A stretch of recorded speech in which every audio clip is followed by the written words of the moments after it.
A rainy Saturday evening in East Tennessee as two NISA teams in desperate need of 3 points collide in Finley Stadium for an opportunity to move up in the table. 1904 FC makes the trip from San Diego to face Chattanooga FC. Good evening, I'm Lucas Panzica alongside Simon Neal. Simon, these are two teams that have not found the win column in quite some time. Both have lost consecutive matchups. Much needed wins on the docket for both coaches. Usually, that promises for a good matchup. It absolutely looks fascinating on paper, Lucas, watching these two teams and going on. They both started the season really strongly. Good wins, both teams wins. Suddenly, just the magic went away. And the last 4 games, nothing has happened for either team. They've either given points away or been scruffy. They haven't been able to finish.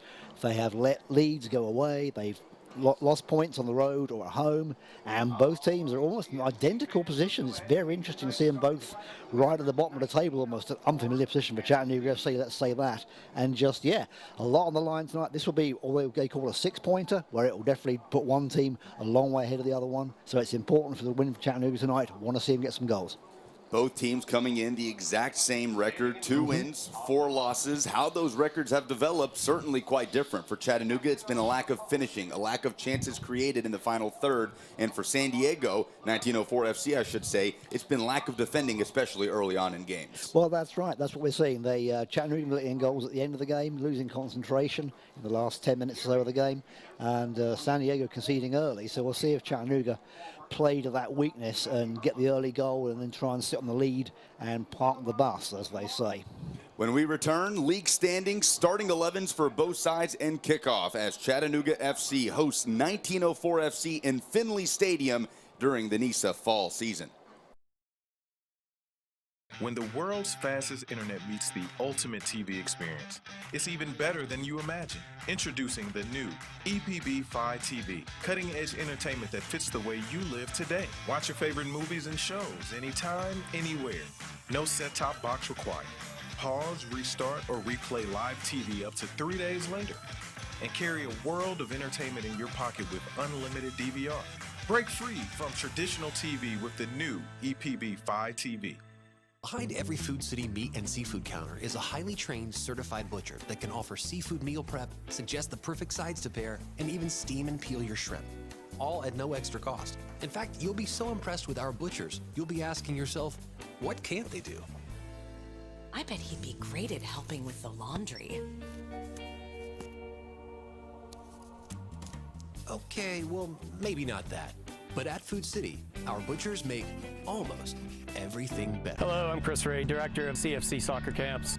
Yeah, the difference in these camps, I think, and the camps that I've ran for years is our camps are geared really towards player development on the technical side, with lots of touches. Plus, it's also a lot of fun. We have a lot of competitions, a lot of games. I think if you ask any of the campers, something they would really enjoy is that there is a focus on some sort of topic each day, whether it's dribbling, passing, or finishing. I think that's what separates us from the others.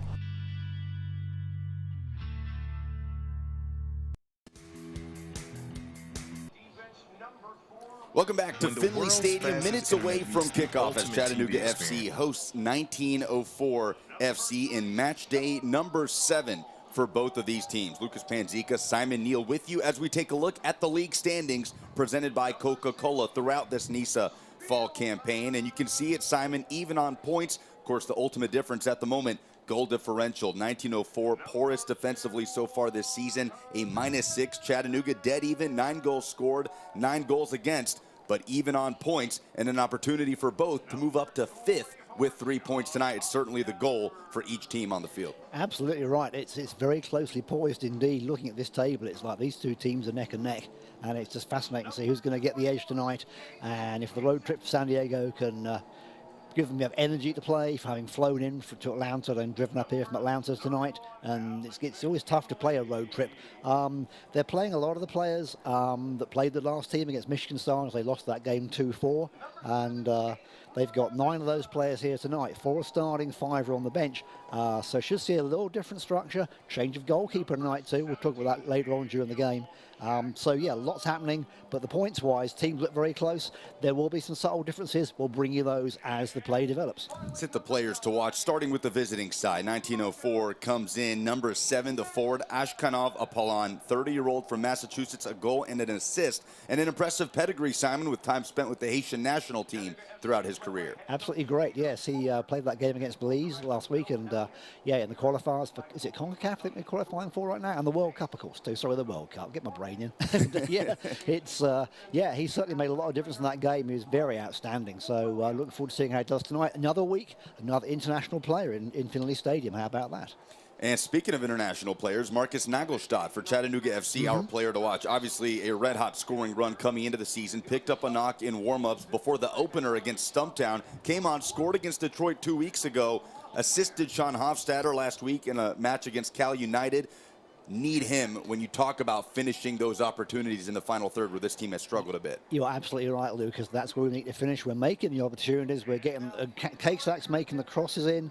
Robertson's making the crosses in. And the guys just aren't getting the connection of the balls behind them, in front of them. They've got to make sure they connect with the crosses. And then if they do, this is the man to watch. You'll be hitting in the back of the net. Let's take a look at our starting lineups. 1904 FC comes in, led by head coach Scott Morrison. 2 wins, 4 losses on the season. Going with Austin Rogers in goal. He started the first 3 matches before they made the switch to Alfredo Cortez. They're going back to Rogers. We've already talked about Ashkanov Apollon, but certainly we'll have to account for, Simon, number 23, Matthew Herlo. Only 1 goal so far on the season, but this team, very direct and attacking style of play. Chattanooga will have to account for the guys up front. Well, that's right. They're playing a 3-4-3 formation and looking to attack. And Herlo, Prentice, and Desdundes have all got goals during the season. Also look out for number 34, Suleiman Samara. He's certainly a fast player and quite dangerous if he gets a break. So lots of players to watch out for. It's a slightly different formation from last time where they played like a 5-4-1 against Michigan Stars. So the coaches try a lot of new things tonight, and I'll see if they come off or not. Chattanooga FC, same record, 2-4 under head coach Peter Fuller. As you take a look at the starting lineup, presented by Simply Bank. Alec Reddington in goal. So important to have Richard Dixon back in that lineup. But we mentioned Marcus Nagelstad. Who else do you have your eyes on for Chattanooga FC to try and rectify some of the issues that have plagued them in the season so far? Daniel Jackson's my man for getting the goals. He's going to make a difference. He's hungry. He started off good, and he wants to keep his run going. So I'll be watching him. As I said, I've always liked watching James Casesack and Tate Robertson bringing down the wings on the offense, making the crosses. And we'll have Juan Hernandez to pick up loose balls in the middle with Alec McKinley. If there are any balls that pop out of the box, those 2 guys are right on top of it and ready to take advantage. Moments away, a critical matchup in this juncture of the NISA fall season. When we come back, kickoff between 1904 and Chattanooga FC on 11 Sports. When the world's fastest internet meets the ultimate TV experience, it's even better than you imagine. Introducing the new EPB 5 TV, cutting-edge entertainment that fits the way you live today. Watch your favorite movies and shows anytime, anywhere. No set-top box required. Pause, restart, or replay live TV up to 3 days later. And carry a world of entertainment in your pocket with unlimited DVR. Break free from traditional TV with the new EPB 5 TV. Behind every Food City meat and seafood counter is a highly trained, certified butcher that can offer seafood meal prep, suggest the perfect sides to pair, and even steam and peel your shrimp. All at no extra cost. In fact, you'll be so impressed with our butchers, you'll be asking yourself, what can't they do?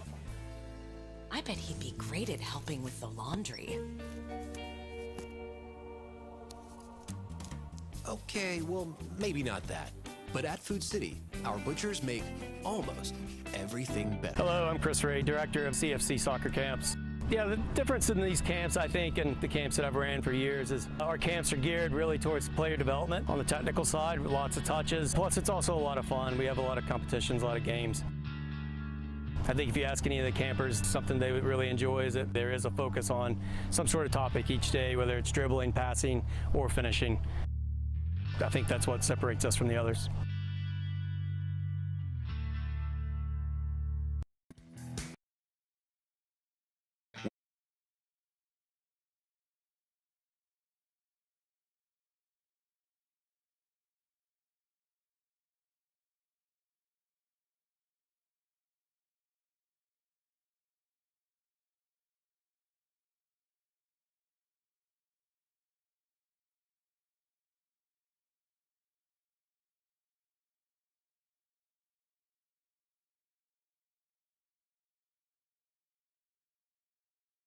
1904 just one spot up of last place Chicago House, both looking to move up after tonight. And, you know, people throw this term around a lot, Simon, must win. But when you talk to both coaches before the game, they don't utter those words, but certainly that's the vibe you get from those conversations. Well, absolutely. They really want to make sure they get the 3 points in Chattanooga, been dropping points or just letting things slide at home. That's not how we normally play, and they're frustrated with that. They want to make sure they get this game in the bag and get the points and give the fans something good to watch tonight too. If they come out in the rain, they want to give them a good show. San Diego coming over from the West Coast. Obviously, you always play relatively down. Can't bring the whole squad, as you said before we came on the air when you hit the road. But only 5 players on the bench tonight for 1904. What kind of effect do you see that having over the next 90 minutes? Well, those are the 5 that played in the previous games. So they're probably resting them a little bit. The 5 they've got are 3 midfielders, a defender, and a goalkeeper. So no forwards on the bench as a reserve. So the forwards on the team start again. On the field now, we're going to have to be the ones making all the action and making the goals. So they may be ready to defend if things don't go the way they think they're going to go, but both teams expecting to score early on, I'd imagine. The coaches always start with great confidence. We'll see how the game goes. But, yeah, it's good to have defenders and midfielders, especially with tied legs. Those guys run the most. Especially the midfielders, they cover the most ground. So when they get tired legs or cramps, they want to replace them too. So that's the coach's probable thinking on that one. Trying to get inside his head and get the ideas, but you know what I mean? We're trying to think what the coaches are thinking, and then it's something completely different. Here we go. 2 teams with identical 2-4 records that haven't found the win column since mid-August have 90 minutes to get back on track. Ball is in motion in Finley Stadium. We are underway in the 7th match of the 2021 NISA Fall campaign for both of these sides. Wolfgang Prentice, the left back, tries the lofted ball. This San Diego team will play direct. They have an attacking style, despite the Scottish pedigree of their head coach, Scott Morrison, a former Aberdeen player, defender, who made his way over to the U.S. to play in the USL for Phoenix Rising. Some physicality early on. Sean Hofstadter on the back of Prentice called for a free kick. Yep, first foul of the game there, early on in less than a minute. As you look at how the formations have shaped out, Marcus Nagelstad leading the line alongside Sean Hofstadter, and typically we'll see Hofstadter drop back in a more withdrawn role. And he's one guy, Peter Fuller has said, despite this recent run of form, he has been the consistent positive force. He absolutely has. And he's even when they're training and he's not playing in the games, they're still talking and training. They work together as a team. They do so much together as a team off the field that we don't see. And that's where the relationships begin and helps them build relationships on the field. So Chattanooga in all dark blue tonight, and San Diego in the white. Easy to spot which one's which, no problems there. And rain still coming down. We've got a nice evening. It's high 70s, low humidity, but just lots of a steady rain. Shouldn't be any rain delays, just no lightning or anything, just steady, nasty rain. Robertson whipped in, far side, clipped away for the moment. Back with Shandon Wright, who has to spin away from the Chattanooga press. Little early pressure from Chattanooga there, letting San Diego know they're here. Prentice straight into the head of Richard Dixon. 1904 will take the throw in quickly.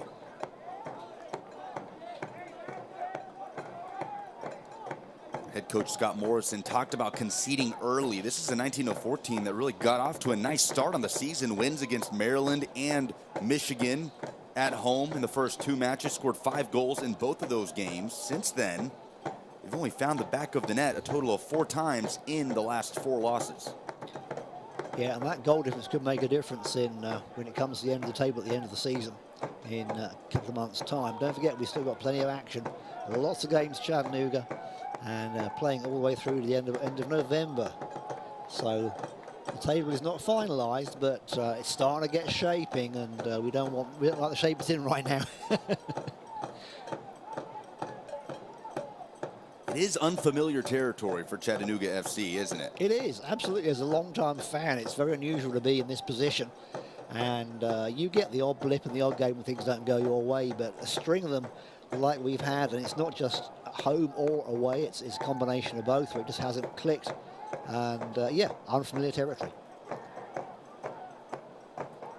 Here comes 1904. It's a free kick given, and we may have at least the first talking to of the match from Zelyaskov. Juan Hernandez, the Chattanooga captain, in there. Alec McKinley in the mix as well, seeing which 1904 player that is, slowly getting to his feet. That's Apollon gone down. That was our player to watch before the game, the 30-year-old forward. A goal and an assist this season. It's been raining all day, Lucas, so that field's going to be slick. There could be some people taking tumbles they're not planning on taking. Turf field as well, just adds to that dynamic. It does, it does. Finley Stadium's called out quite a lot of players who visited and aren't used to the way the turf runs here. So Ozzie Ramos, the captain, stands over the ball. As 1904 tries to manufacture the first threat inside the first 5 minutes. Ramos will go for goal, and Reddington, no need to leave his feet.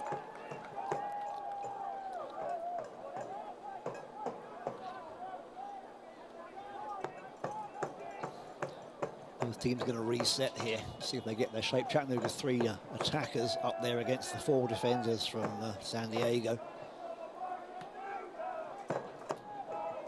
This portion of the game is brought to you by the Henry Lofts. Thank you for the Henry Lofts, your sponsorship.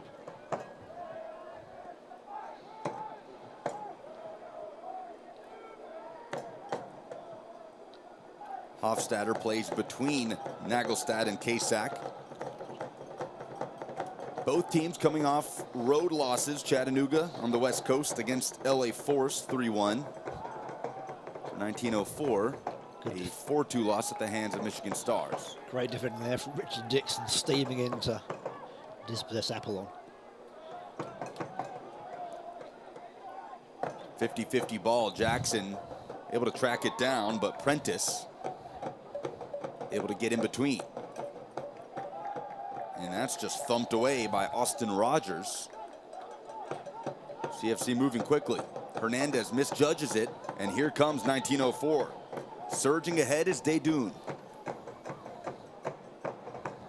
Apollon cuts in on the left foot, gets the deflection, and upcoming corner kick for 1904, presented by Chick-fil-A. Eat more chicken. Nick Spielman getting in the way of that one, and first corner kick of the game. Let's see how San Diego have worked out their corner kick drills. Jerry Dedoun, the 20-year-old from Haiti.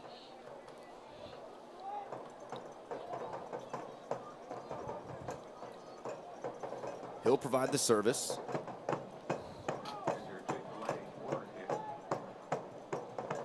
Low line drive, ball in. And a whistle in the box. A little bit of physicality from the visiting side will give Chattanooga the free kick. A little bit of pushing and shoving there.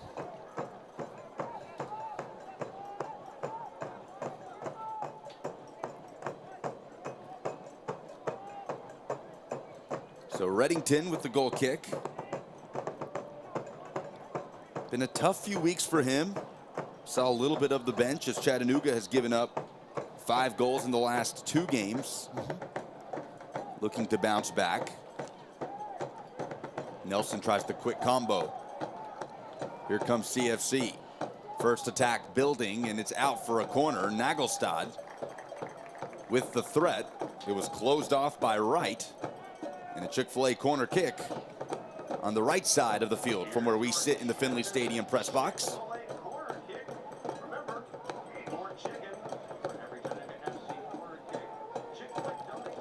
8th minute, fairly open game so far. It has been, isn't it? It's moved up and down the field. No real great threats on goal just yet. It's still early, of course. Near posts, rising for the headers, Nagelstad. It's cleared straight up and out.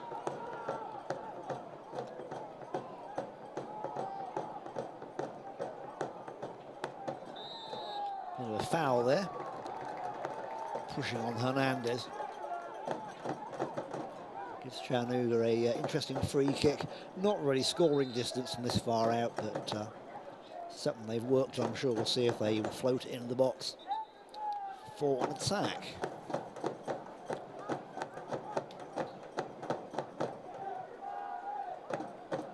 Kasak and Robertson directing traffic over the ball. Got to keep an eye on Jackson here, who's on the far side of the box. See if he breaks away from his marker. Hasn't scored since his brace and his debut against Maryland. Here he goes. It's lifted in, a floater. Nagelstad was on the far post, and it's a goal kick. Yep, nothing comes of that in the end. Good defending from San Diego. Well, and that's been the focal point for 1904 FC. And I know you know this, Simon, for a guy like Scott Morrison from Scotland, that's almost in the blood, right? It's in the MO of Scottish football. Absolutely, absolutely. And it's something they've struggled with this season. It has. It's been one of their weak areas. And yeah, in Scottish football, the defences are so key. And they don't get anything up. It's like playing against a bunch of terriers, and they'll just not quit. And that's why Scottish football is so much fun to watch too. So, the defenders do not give any quarter. 40 appearances for Aberdeen for Morrison in his playing career. The Scottish Premiership side never been relegated from that league. Always the number 3 team in the league, Aberdeen, against Celtic and Rangers. They're always there, and they're always threatening, and they're always good to watch. Chattanooga threatening now down the left channel. Kasak delivers straight into Rogers. Yeah, not the greatest cost, bit low down, and it's easy for the keeper to gather that one up. We'll see if the slick playing surface comes into contention here. The ball's still going to be wet and bouncing around. We'll see if we get any errors from that too tonight.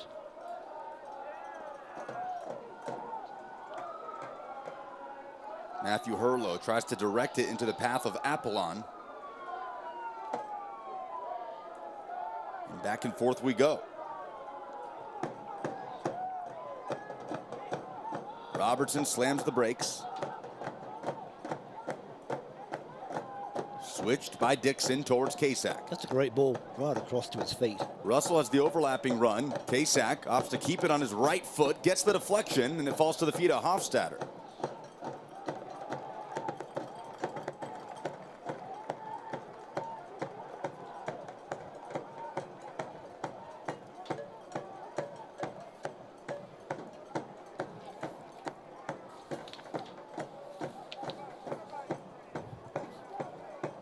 Last meeting between the two, June 12th, this past summer, a 1-1 draw that CFC stole late, 89th minute here in this building. Ian McGrath with a header in the dying minutes. And in that game, the assist from Tate Robertson too that set McGrath up. That's why I'm wanting to see what Tate does tonight, because those assists can make so much difference. McKinley whips it in. Nagelstad was there. It's clipped out by Cutler.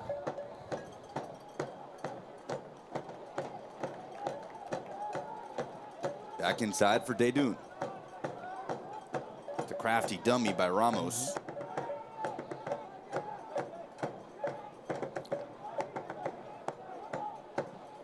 Evading the pressure of McKinley. There's the first slip up that we see in the 12th minute. Rainy night as it continues to come down. This is Prentice. Directed in, it stays on the ground from Lomeli.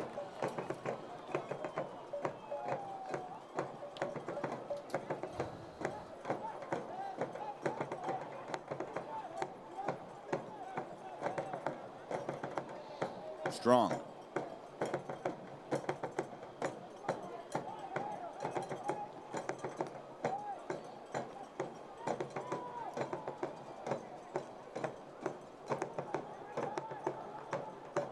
Russell cleans up.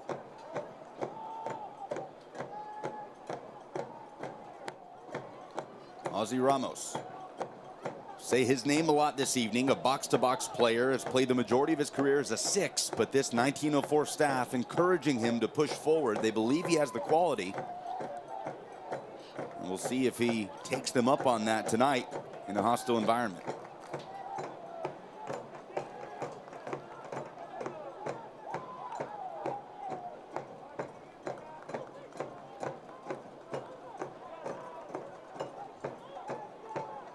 Samura.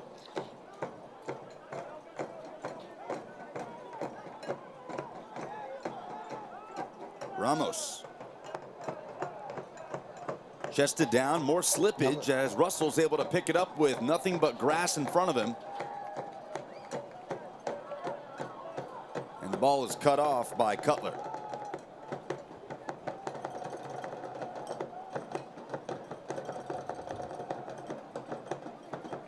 Prentice. It'll be interesting if they bring on Cutler Coleman and they have a defender called Cutler. That's going to be really confusing later on. We'll brace ourselves for that. Bear with us if we get that happening. That'll be fun. San Diego really focusing on possession right now. They are waiting for that break to get a crack in the Chattanooga defense and being patient. They slowed things down too. They aren't going at it quite as fast as they were in the first 10 minutes. An incisive run by Apollon. Strong tried to pick him out. I'm seeing Spielman and Dixon and Russell cutting out those long balls. They're ready for those to come in. They're reading them pretty well. Not letting the San Diego attackers get much space there at all. Samura. What's the most significant impact of the rain on a night like this? A turf field. It's a nice night, but you feel it's going to continue to come down as you see the drops on your screen come down in front of the camera. It drains well. This field certainly does drain well, but it's got a crown on it too, which a lot of players aren't used to. Well, the Chattanooga players used to that. San Diego up expecting the crown, so the ball's going to run away at the edges, on the touch lines and the edges. It's going to run away faster than they realise. But as we've seen a couple of slips already, it does stay slick down there, even when it's half dry. So that can make a difference. If you've got tired legs and a slippery surface, it's not a good combination. Well, they say it rains less than 30 days a year in San Diego, California. This 1904 roster largely made up of local players. It's certainly rained more than that in Chattanooga this year, that's for sure. What does the song say? It never rains in Southern California? Rains a whole lot in East Tennessee. Sure does. That's why it stays green and lush.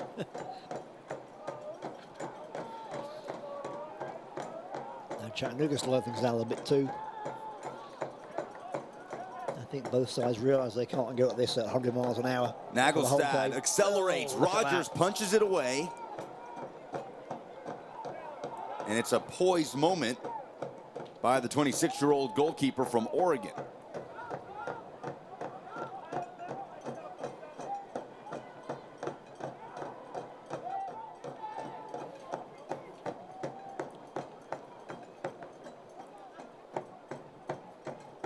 Herlo dispossessed. Backwards to Reddington.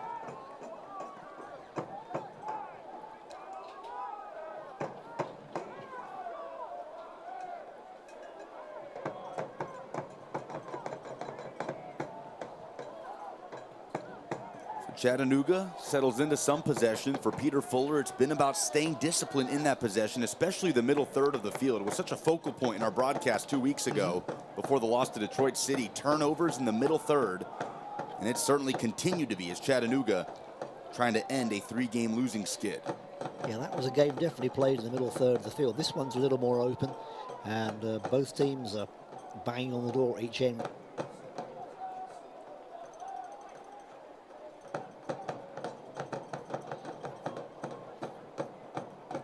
The 1-2 is too much for Kasak, but he's able to get it back in. Offside flag is up. Does force a diving save by Rogers.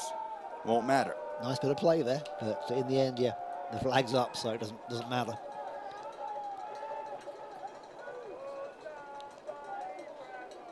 Chattanooga certainly showing San Diego what they can do and how threatening they can be. But no results of all their hard work just yet.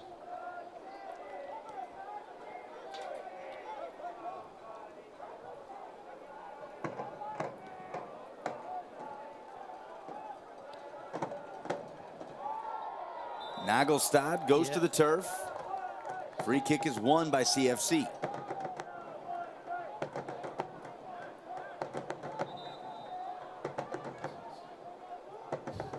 Referee having a few words with Ramos there. Okay. See that again. Yeah, there he goes. Clips him from behind. You can't do that, especially when the referee's 10 yards behind you.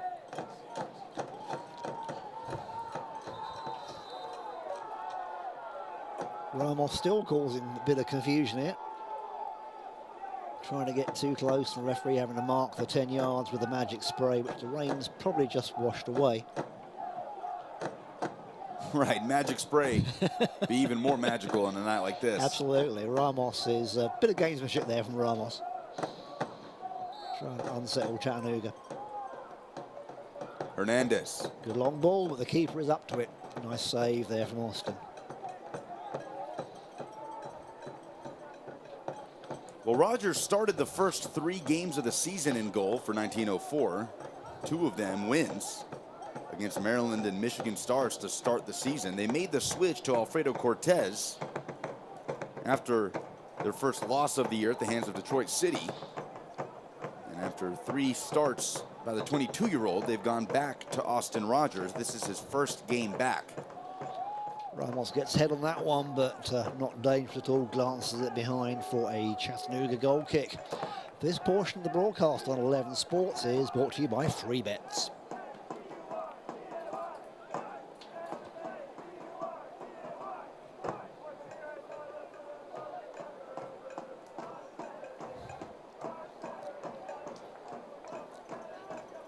So 20th minute, no score between 2 teams that have scored the exact same amount of goals on the season. Difference has been 1904 has allowed 15, Chattanooga has allowed 9.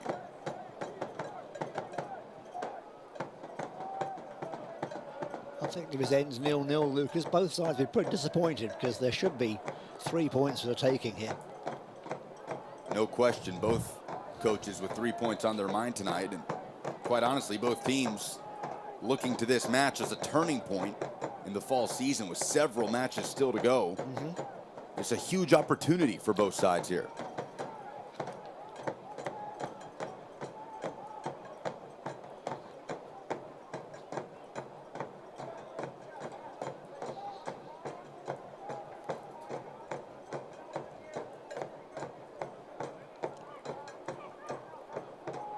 Samura.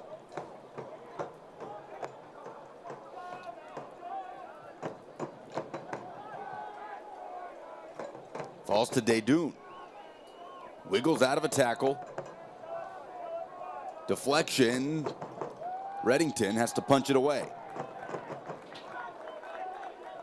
A bit of a nervous moment for Chattanooga there. The clearance wasn't that great, and San Diego took advantage of it. Now here's McKinley. What's he going to do? Drops it off for Jackson. McKinley again. That's a nice ball. Near post ball and the shot on target from Hofstadter. Rogers does just enough.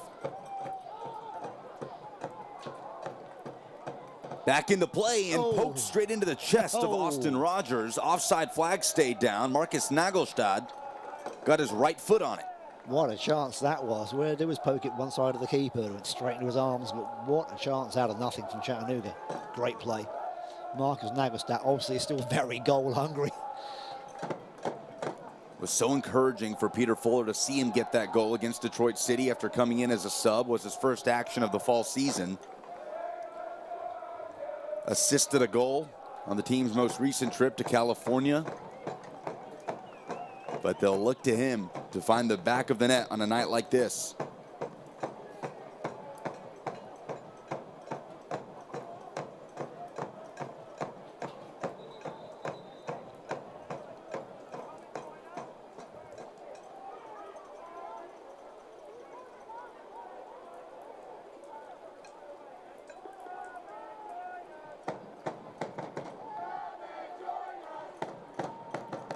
Jackson will apply the pressure.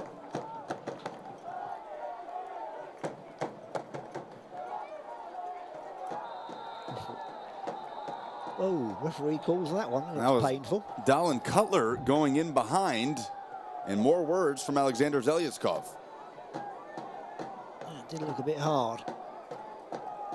Chattanooga player down. As 1904's captain Ozzy Ramos comes over for the explanation. A yellow card. Let's watch this again on the replay. That's a chop from behind. Only kicks him again when he's down. That's what the yellow card's for. Number 6, Cutler, picks up the first yellow of the game. Felt like there was one coming, didn't it? It did a little bit. I think San Diego feeling the pressure on that one. Yellow card, if you got foul vision, Kaplan, Wide and McGarvey eye care can help with that. A few words being exchanged between the players there and the referee.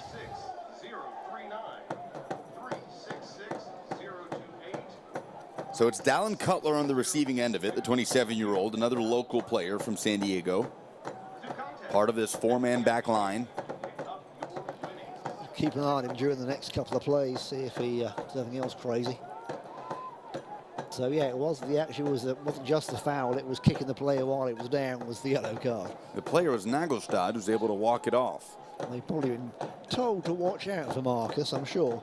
Keep an eye on him, so they may have assigned Cutler to be the one to shut him down. So if he feels he's getting away from him, he's going to give him a little nibble on the back of the ankle and say, hey, I'm here.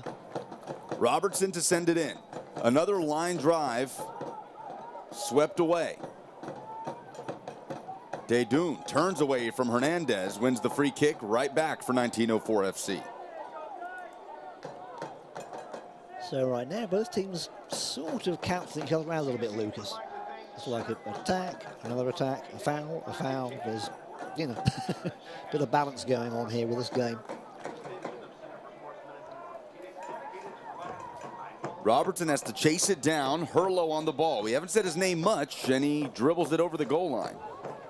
Yeah, I was expecting to see a bit more of Matt Herlo, I must admit. Was one player that Scott Morrison immediately brings up when you ask about the players to watch in this 1904 attack. Herlo, 27-year-old from California, scored against Michigan Stars.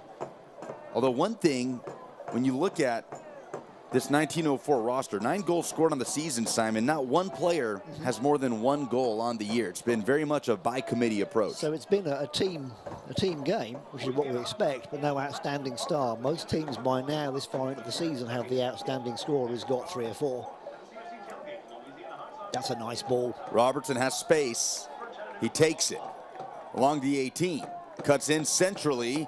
And a good sliding challenge by Samuel Strong. They missed him in his recent red card suspension. Have him back now along that back line. Herlo back pass. Pokes it right into Reddington, Wow, who comes great. up with the save. Great save from Reddington. Gets his body right behind it. A great save from Herlo. But wow, what a bad back pass. And Herlo's there taking advantage of it. Well, we're going to talk about him now, Lucas. He's suddenly woken up. Caught Spielman out of position, and a huge missed chance for Matthew Herlo. I think that's what we're going to see tonight, is those breaks where the ball doesn't go as they expect and suddenly they're exposed. And could be on either team. And if the attack can take advantage of that and complete and score the goal, then that's where the goal is going to come, I think. McKinley allows CFC to reset.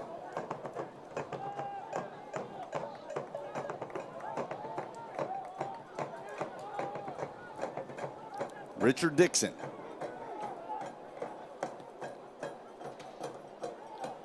A bit too much on that one, goes out for a goal kick. Scott Morrison, the coach for San Diego, very animated in his box. Peter Fuller mainly sitting down most of the time. He's standing up now, but most of the time he's been sitting down. Morrison, one of the younger coaches in this league, 37, not too far removed from his playing career. Was part of the inaugural Phoenix Rising team at the USL level. Captained that side.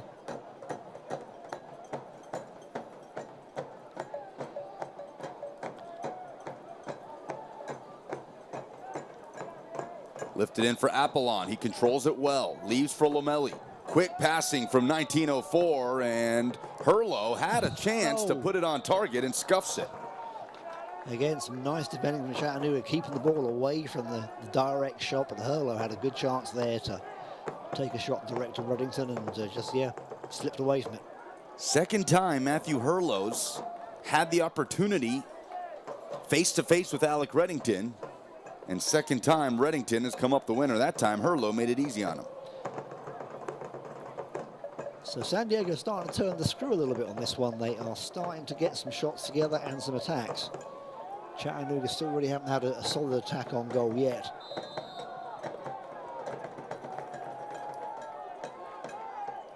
Free kick Chattanooga's way in the center circle.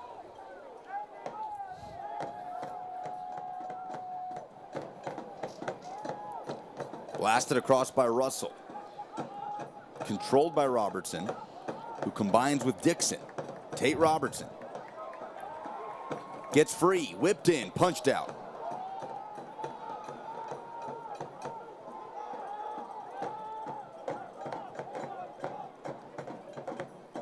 Chattanooga keeping it on the right side.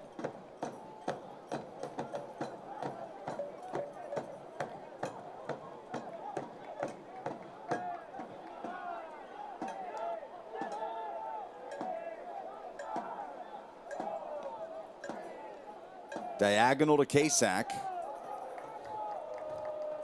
Lamelli heads it out for the throw-in.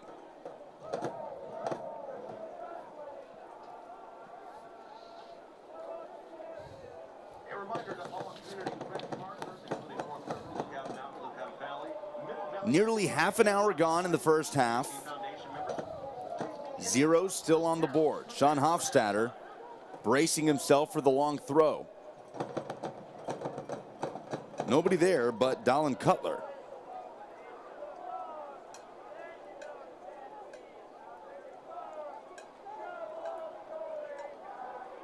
Herlo beaten to it by Spielman. Robertson, Jackson, quickly right side to Nagelstad. He's dispossessed. It's a good tackle by Prentice.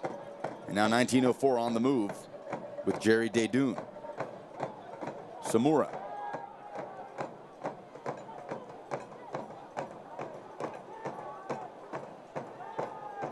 Ramos.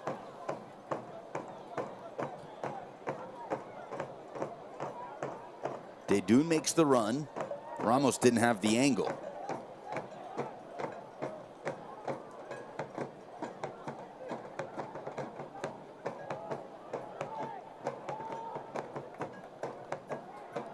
Back with Sean Russell.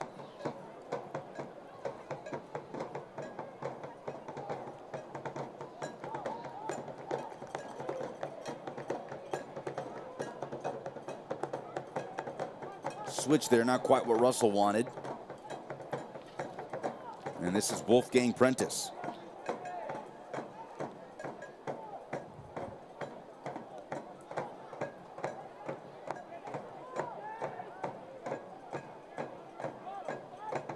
Robertson.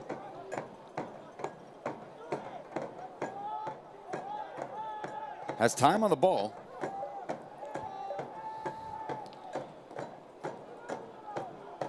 Lamelli got a piece of that. And it ends up with Cutler.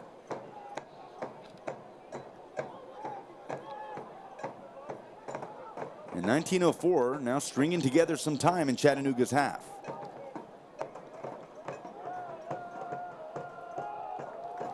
Chattanooga's certainly giving San Diego plenty of space to move around. They're not really closing them down at this stage. After the initial speed of the first 10-20 minutes, it seems to have slowed down a little bit, and San Diego taking advantage of that. Able to focus on possession, trying to get something going out of this. Both teams giving the ball away a little easily at the moment. Some unforced errors when there's nobody really on them, and they're giving the ball away. That's a nice defending. Look at that, Richard Dixon. Herlo pestering Dixon, and Dixon called for the foul. They move quickly. Samura. Apollon presents himself. Central to Samura, and picked off by Jackson. Jackson's dropped back quite a way to get the ball. Usually he's not getting the service you would expect as a striker, so he's having to come back to get the ball. Covering a lot of ground, the 32-year-old. Absolutely. Now he's up there again. Chattanooga have the three up front. Robertson with a chance to move the attack forward. McKinley.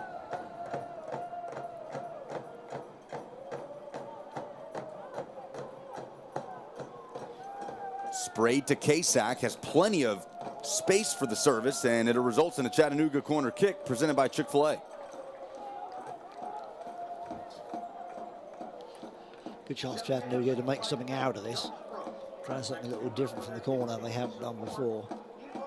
They haven't converted on set pieces at the rate Peter Fuller would want in this fall season. Not what we've seen in the past, certainly. And again, San Diego able to defend that and push away. Chattanooga having to go back to the halfway line. Dixon. So important to have him back for Peter Fuller, like another coach on the field. Missed a game with a red card suspension after being dismissed from the Detroit City game 2 weeks ago.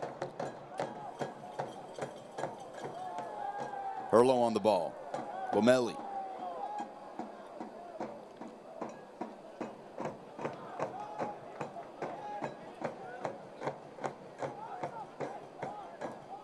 Well, no goals yet. Scott Morrison talked about 1904's struggles in conceding within the first 30 minutes of matches. So if you're on the 1904 bench, certainly not displeased with the way this game has gone so far. Absolutely, you can check that off the list of things they wanted to achieve tonight. Danger here, posed by Chattanooga, and that's Kasak on target, saved by Rogers. Follow from Robertson, and wild shot. Head in hands as his first time shot was well wide. That was a wild shot, and he didn't have anybody on him. He could have taken an extra touch. The ball bounced around in San Diego's area. They didn't really get control of it. Chattanooga not able to capitalize there. That would have been a great time to get the first goal. This portion of the broadcast on 11 Sports Tonight brought to you by EPB Fiber Optics.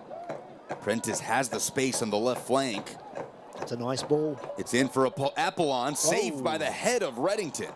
Tried for the chip, and Reddington got away with that one just about, but Apollon going for the chip. Unable to beat Jackson to the goal line, and it's out for a goal kick. So back and forth opportunities. It remains scoreless, but game started to open up a little bit. That's exactly it, Lucas. It's back and forth, and whichever team can take advantage of those strikes and opportunities that come out of nowhere almost. And now is who can respond the fastest, whether it's the defending goalkeeper or the attackers. And at this stage, they're still fairly evenly matched. 10 minutes plus stoppage time before the half. You can almost feel a goal coming. We do. But will it come before the break?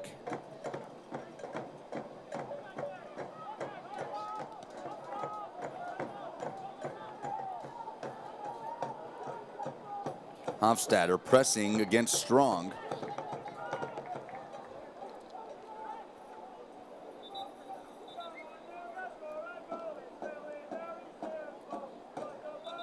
That's Alexander Zelyaskov telling Daniel Jackson he can move down the line. Yeah, he needs to move down to the point where the ball crossed the line and next to the field of play to take the throw. Hofstadter will be the one to do it.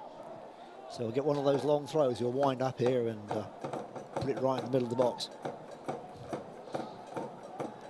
Here it comes. Bodies in there. Clipped out.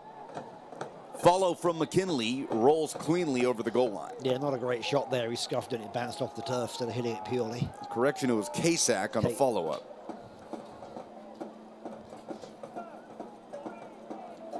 Again, the ball loose in the box for San Diego. No one able to take advantage of that and tuck it away.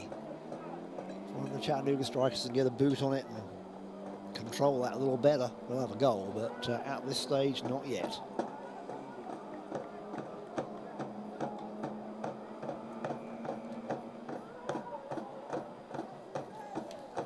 Prentice. McKinley slides in. Doesn't give Herlo the opportunity.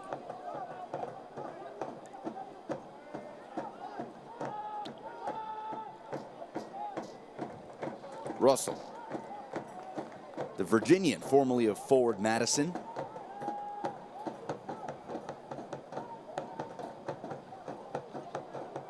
Too long for Robertson on the near side on the pass from McKinley.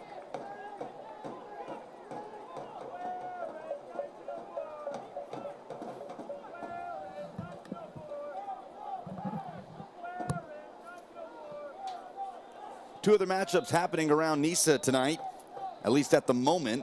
New Amsterdam on the road at Maryland Bobcats. Stumptown at league leaders Detroit City. And then later tonight at 10 Eastern kickoff, it'll be Michigan Stars at Cal United. Get you updates on those as they come along. Whipped ball in, Kasak. Falls to McKinley, flicked on. Oh, Nagelstad was there. that was one touch away from being a great shot. Herlo turns away from Spielman, who's caught a bit out of place here, but it's a good recovery by Richard Dixon. Excellent steal from Richard Dixon. Great play. Ramos whistled, unhappy with it. 39th minute. No free kick given, was a throw in.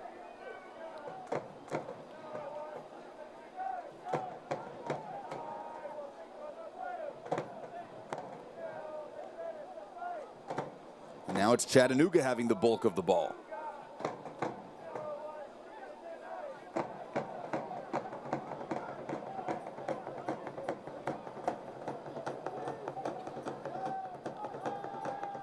Well, the rain has stopped now, so it does make it a little easier for the players. Of course, they're still probably soaking wet for the first half an hour of play, but no more rain coming down at this point. The pitch may start to dry out as play goes on. Space for Dedoon. He takes it, swings it right side to Lomelli. On the right foot, Kasak blanketed on him, and it's out for a Chick-fil-A corner kick for 1904. Eat more chicken. 40th minute in the first half. They go quickly here. And with the snap of a finger, Alec Reddington blinked, and he's got a goal kick. Sandio taking a shot there from a little too far out, really to be dangerous. They feel that they can snap off a shot without getting that close to the goal. I think they feel like the Chattanooga defence is keeping them away from the goal, so they're having to shoot from further out, which is a good sign that their mentality is we can't get close enough, we'll have to shoot from here. But as you can see, it didn't go very well, neither accurate nor powerful.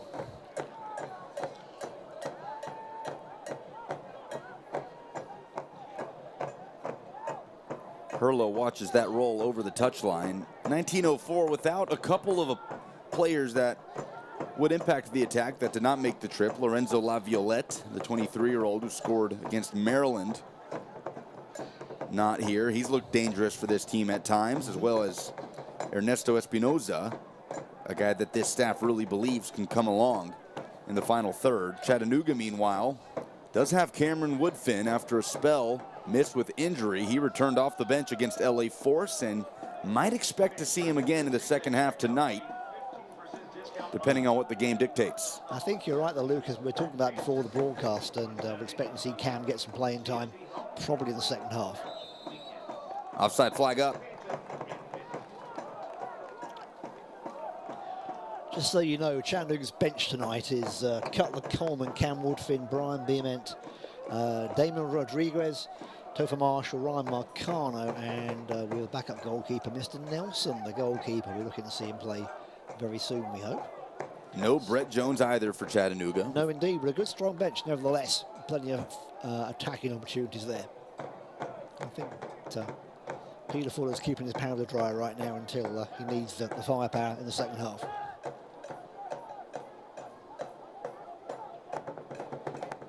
Dixon.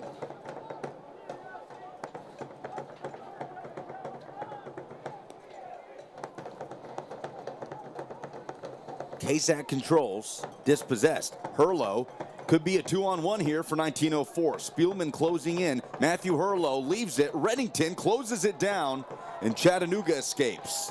Good goalkeeping there in that situation. The keeper coming out, Reddington making the second man. Having to put his body on the line for that one. Dangerous moment as Apollon was the man on the backside. Just not enough pace on that ball left by Herlo, and Reddington read it well. It's not the first time that Chattanooga have made a mistake in defence either and given them Herlo a chance to get in. That's something I think Coach Fuller will discuss in the locker room in the next 5 or 6 minutes when we go to half-time. Typically, it's been 1904 susceptible to those types of mistakes this season, but it's been a relatively steady first 43 minutes from that back line. It has. It's been pretty steady to both sides. Just those odd errors that Chattanooga have given away, and Matt Hurlow not able to capitalize on this time, but how many chances are you going to give him? How many times are you going to do that? So hopefully none.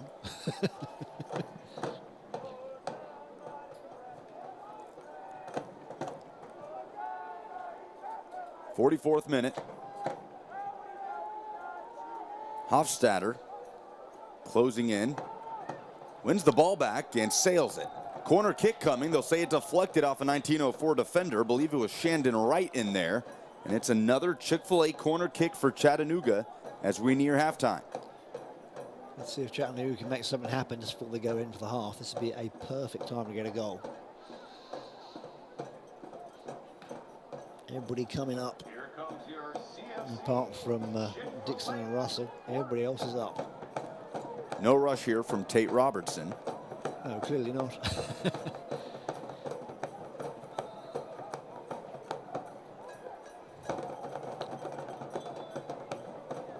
Plenty of bodies forward for CFC. Set piece has been a question mark on both ends all season. Could that be the difference here tonight? Looped in, punched out, and cleared away.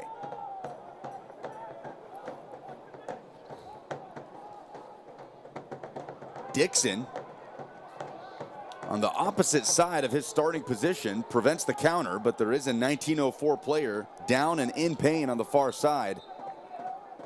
It is Ozzy Ramos, the captain. Very critical player for this team. Box-to-box midfielder. They need his impact on both ends of the field. See what his status will be moving forward, as we've played 45 and 1 minute of stoppage time has been given. Need more time for your business? Contact HHM for all of your accounting needs. Trainer's coming for a quick look at Ozzy Ramos to see how he's doing. We'll see that again. Let's see what happened there, because it was pretty quick. Well, I'm not sure if somebody on him or not. Looking at the replay, it's hard to tell from that.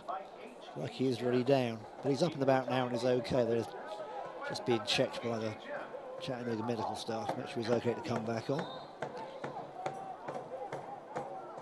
Dying moments of the first 45. No score between these two teams, in need of 3 points tonight. No question a draw would be a disappointing result for both coaches. Chattanooga 8th on the NISA table, 1904 at 9th out of the 10 teams in this fall season. Yep, a draw will make a lot of difference to the table at all tonight.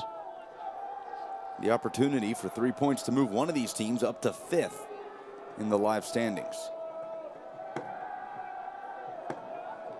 Does 1904 have room for one more attack with over a minute gone by of stoppage time? That's what was given.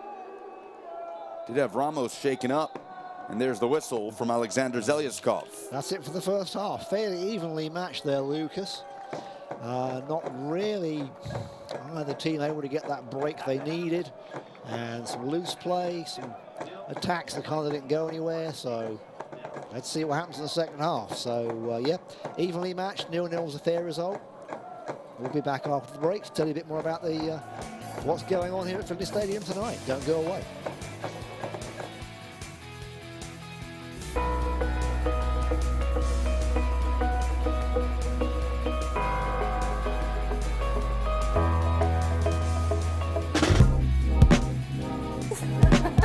Hi there, I'm Megan Freeman, and I'm a leasing agent for Urban Story Ventures. We're a commercial real estate company in Chattanooga, and we would like to help you find your dream office. When you sign a lease with us, everything is taken care of in-house. From leasing to everyday maintenance, we are there for you every step of the way. The internet is a lot like this traffic jam. All the devices in your home are competing for bandwidth, and you'll get slowed down, like that guy, frustrated, or just plain annoyed. It's okay.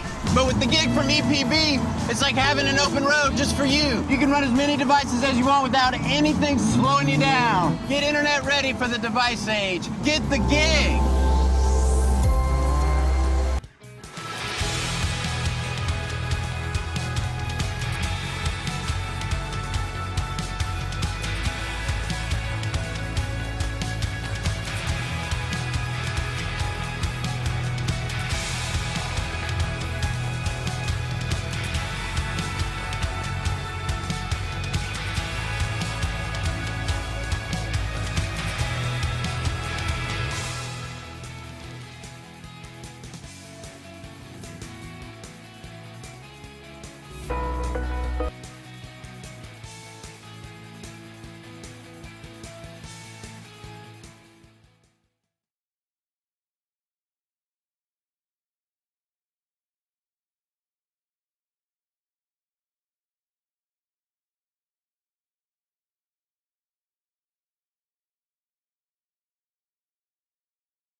Halfway done at Finley Stadium, no score between Chattanooga FC and the visiting 1904 FC out of San Diego. Lucas Panzica, Simon Neal with you in the broadcast booth. A rainy Saturday night in East Tennessee. It continues to slowly trickle down. And Simon, you can tell through the first 45, these are two teams in need of 3 points. Just nothing materialized as far as the final product quite yet. Absolutely, still zeros on both sides.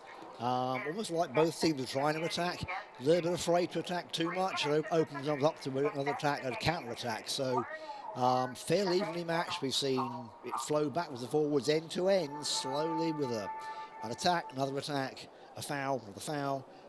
Both those teams pretty much cancel each other out, to be honest, and fairly evenly matched, which is why they're both evenly matched in the bottom half of the table. This kind of is a reflection of where they've been most of the season. They seem to both, it's hard to say, not run out of steam, but they seem to have hit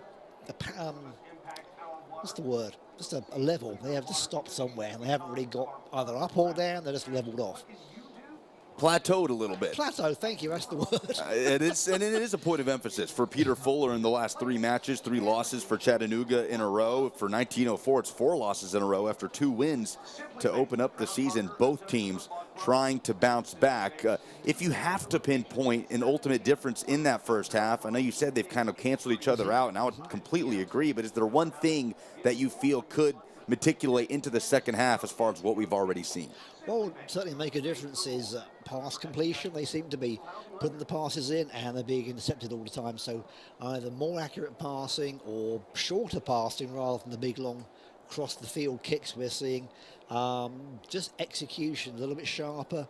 Both teams can do that. Certainly if Matt Hurlow can execute those chances he had, more goals. So let's see if they do that after the halftime talk. Let's take a look at the halftime stats presented by ESPN Radio 95.3 Chattanooga. Chattanooga's home for sports radio. Obviously scoreless, Chattanooga the advantage on shots and shots on goal. What sticks out to you when you look at those numbers? Still fairly evenly matched. Again, there's not a huge difference. No team is pulling away from the other. Ones and twos, not huge amounts of shots, not huge amounts of corners or offsides or fouls. They're kind of similar. So usually we see a lot more of these in the second half. When we come back to these at the end of the game, we'll show you a lot much higher numbers. But these are 2 teams that are both playing their normal game, and nobody's really getting an edge just yet at this point in time. It'll be interesting to be in the locker room, hear what Coach Fuller's got to say and Coach Morrison to their teams. 1 yellow card given. It was in the 23rd minute to Dallin Cutler on a challenge against Marcus Nagelstad, and really the extracurriculars after the challenge. You've seen a little bit of that, a few chats between Alexander Zeliaskov, our center referee tonight, and some players on both sides, but Cutler so far the only recipient of a booking here at Finley Stadium. When we come back, we'll continue to break down the first half, what needs to happen in the second for Chattanooga to come away with 3 points tonight, and we'll give you the cause of the match as well as some breaking NISA news from earlier this week. Don't go anywhere. We'll be back with more halftime coverage on 11 Sports.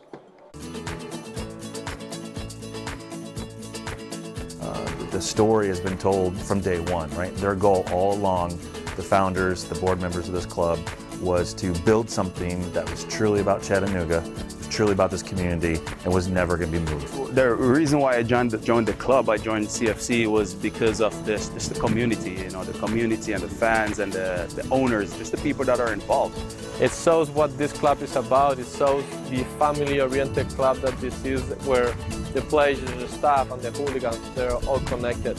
I'm a fan and a supporter of this sport because of what Chattanooga FC did in this city. This is truly a community effort and a group effort from this ownership group and everybody that we have involved. So. You know, ever since the ownership campaign happened, there is a stake that we all have in this. I mean, wins feel better and losses hurt a heck of a lot more than they did a few years ago. You know, they're always involved in the community. They're always involved within the team. And, you know, that's what makes this club, you know, what it is, a family, a community. I don't think they expected what happened. We have owners in every state in multiple countries around the world. You just see kind of how far-reaching CFC is and how much it means to especially Chattanooga. This is not just soccer, it's the community, it's the family. I came as a soccer player like everybody else does, and I stayed because of the love of the community and the love of the game.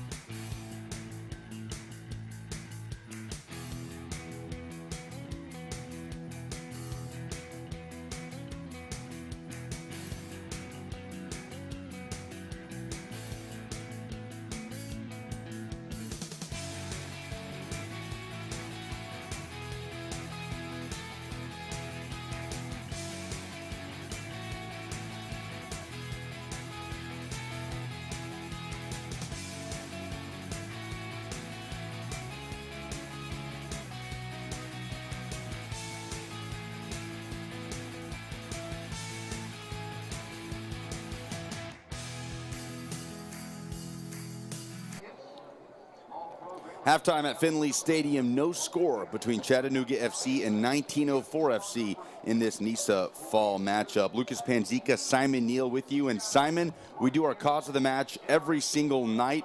Chattanooga FC home matches at halftime, and tonight another local nonprofit business. Absolutely, and a very interesting one too that is new to me and maybe new to some of you. This is Waterways, who are based on a awareness and stewardship of watersheds in Chattanooga and across America. Waterways is a Chattanooga-based non-profit working with communities across the southeastern United States to bring awareness and stewardship to the watersheds. Since programming began in 2004 in Cicero and St. Lucia as the Caribbean Student Environmental Alliance, the organization has evolved from a small student environmental group to an international organization focused on watershed health and restoration. Thanks to the ongoing support of the diverse communities they work with from the Caribbean basin to the southeastern US, Waterways has been empowering individuals to take positive action in their watersheds for the past 17 years. Their clean water advocacy is brought about by a passion for people and for the environment we all share. We believe that clean water fosters healthy communities and vice versa. Join us in our mission of empowering community members to make positive actions in their watersheds. Help us take STEM learning outside as we construct outdoor classrooms at schools and help teachers with programming. There is so much that you can do to help, and for more information about this and Waterways Chattanooga in general, please visit waterways.org. Great cause. A few players on the field tonight from the Caribbean. So, again, that website, waterways.org. Simon Neal, there was some big news in this league earlier this week. NISA, a little bit twofold, and we'll start with the fact that the league is moving to a spring-fall season, a standalone table for the 2021 fall season, but in 2022, mirroring the U.S. soccer schedule, essentially combining the two, and the transfer deadline now mid-season instead of the start of the season. What kind of impact does that have as NISA shifts to maybe a more traditional course of the season? I'd say it'd be interesting to see how it clashes with other sports that are going on in the States. I think it shows the strength of soccer in the USA, that they can be on that kind of schedule, and it won't be drawn away from other sports they follow as well, and they will take soccer, more seriously, give it more time. The MLS is doing something similar, and it's working for them. They're getting crowds in the stadiums back in, and we'll see that more as people start start to get the vaccine rate up and people come back to stadiums. So I think it shows their strengths and their confidence that they can get people to follow soccer and not be distracted by everything else that's going on in the very, very busy world of U.S. sports. Mirrors not only the North American soccer schedule, the South American soccer schedule. Leagues like Serie A in Brazil following that same format. That's and right. NISA will follow suit. So that'll be interesting to see as it's not broken up as much. Maybe a little more continuity will help these coaches and players. And they'll be doing it with 11 teams instead of 10, as NISA has approved a new team out of Phoenix, Arizona. Yes, the new team in Southeastern, they're called? You get that name right. Valley United in Phoenix. Yeah, they're expanding the West Coast and Southwest Territory of NISA. Valley United was founded in 2020, another team that founded during the pandemic. Always a brave thing to do to start a soccer team when that's going on. But the club has won multiple UPSL Division Championships and played in this year's Independent Cup tournament alongside NISA's California United FC. We all wish the club the best, and we will welcome them to Chattanooga soon, I'm sure, to battle it out on the pitch here at Finley Stadium. 11 teams in the NISA table in 2022, but for right now, there's still 10. Chattanooga occupies that 8th spot, 1904, the 9th. Both of them looking for 3 points on the night with an opportunity to move up to 5th. 2 other matches happening around NISA as New Amsterdam visits Maryland Bobcats. Stumptown is at Detroit City. Both of those games at halftime as well. We will get you those scores on the other side before we come back for second half coverage. But Simon, one thing you want to see from Chattanooga FC in the next 45 minutes? I want to see them complete the passes better, a little more accuracy in the passes, focusing on possession, and from that will come some strikes, the opportunity to get some goals, I'm sure. There's a little bit of sloppiness giving the ball away again, and San Diego are pretty much good at intercepting what Chattanooga are doing. They're reading them. I guess they watched our videos in the past, and I think they've learned from that, so we have to take the game up a notch, turn it up a little bit, turn the speed up, and focus on accuracy and possession. 3 points on the mind of both sides as we are scoreless at the break. Second half action coming up between Chattanooga and 1904 right here on 11 Sports.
Hi there, I'm Megan Freeman, and I'm a leasing agent for Urban Story Ventures. We're a commercial real estate company in Chattanooga, and we would like to help you find your dream office. When you sign a lease with us, everything is taken care of in-house. From leasing to everyday maintenance, we are there for you every step of the way.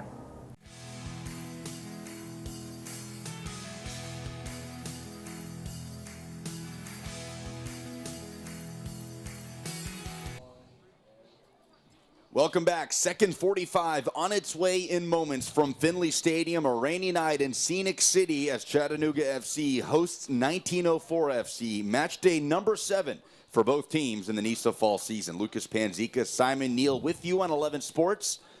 Appreciate you joining us, whether you're watching from home because you didn't want to make the trip out in the rain, maybe you're watching across the country or anywhere around the world.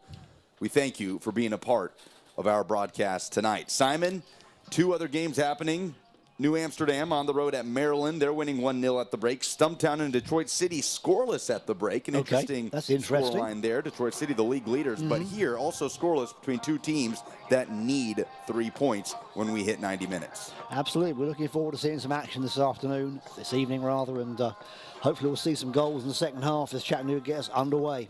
We've switched sides. Chattanooga wearing its dark blue, now attacking the goal to the left as we sit in the Finley Stadium press box, and 1904 in its road all white, moving left to right as they make the trip over from the West Coast. It's been quite a road trip for the visitors. A loss 4-2 at Michigan Stars most recently. That was 6 days ago. And they will head right back home to face this Chattanooga team in just a few days. Just an interesting dynamic there when you play a team back to back. Yes, isn't it interesting? We'll have the effects of the long flight and everything else that goes with it when we play them back at home in San Diego. I know they're looking forward to getting home. Of course, we're not looking forward to the road trip, but that's how it works in this league. We go all over the country. It's a national league. And as we were saying at the halftime about the expansion with the team from Valley United from Arizona, I think it shows the confidence in the league, and a lot of teams want to join NISA. They have seen a good product, with Chattanooga being one of the early adopters, and other teams are going, yeah, we want a piece of this. It's a good league to be in. They will make that trip a week from today for the rematch against 1904. And it's the visitors settling into some possession in the early moments here in the second half. You talked about passing in possession for Chattanooga as the main thing that you want to see here in this second half. Who's the key cog in making that happen for CFC? The key cog's always Juan Hernandez. He plays such a captain's game all the time and keeps the midfield moving continually. So I think he's the man to keep an eye on, as he has been over and over and over for so many years now. So, but yeah, we want to see all the players just focus on keeping the ball when they pass it, to look up and make sure it's going to a Chattanooga player, because there's been a lot of interceptions from San Diego. They seem to be reading the ball better than we are, and they're breaking up our attacks. And Chattanooga don't seem to have something else to change around to get around the back of the San Diego defense. I think if they do, they'll have a goal, but they've got to get around the back of the San Diego defense first to make the shot. Early whistle here was a handball on Chattanooga, so a free kick about 35 yards away from Alec Reddington's net. No changes at halftime. No, I didn't see anybody change any players during the second half. The Chattanooga subs are warming up, of course. San Diego guys on the bench right now. Limited options for Scott Morrison and the visitors. Only 5 subs tonight. Well, that's it. And as we said earlier, we have midfielders and defenders. Ramos with a long-range attempt. It forced a diving save by Reddington. He didn't have to make contact, but it's a goal kick as Ozzy Ramos unleashed a left-footed strike to wake us up here in the early portion of the second half. That was a great strike from Ramos. Shows that they probably had a good talking to in the second half, and the coach said, get on it and get us a goal, and they're going for it. So. Well, this staff has encouraged him to be aggressive in getting forward. His entire career, he's been a 6. He's used to being on that end of the field. That was certainly aggressive. That certainly was. From the 24-year-old captain. And here comes 1904 again.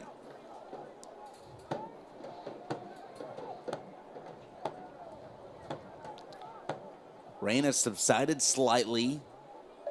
A low drizzle coming down still at Finley Stadium. When the rain stops, it's good conditions for soccer. It's not too hot, not too humid, and it's great for playing in. Near side. Lomeli has to track it to the corner and drop it off.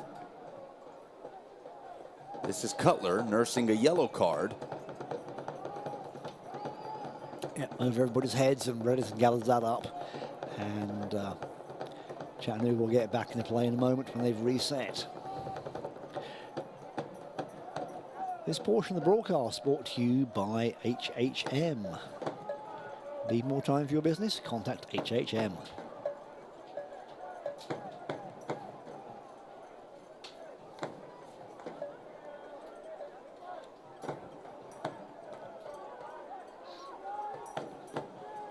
The opportunity is there as Maryland down 1-0 to New Amsterdam at the break. Maryland Bobcats 6 in the table at the moment on 8 points. Of course, Chattanooga 8th tied in points with 1904 with 6. So a Maryland loss would allow either of these teams to jump the Bobcats for 5th. At least tied on points with Stumptown, where Chattanooga does have the advantage on goal differential in the table.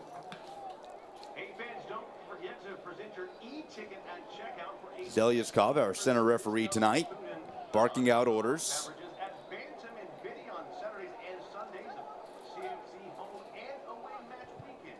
Bantam and Biddy. Not sure what the explanation is here. There's a slight hold up here, but I'm not sure what they are doing it. Trying to get a ball back so they can resume play. Chattanooga with a free kick near the halfway line.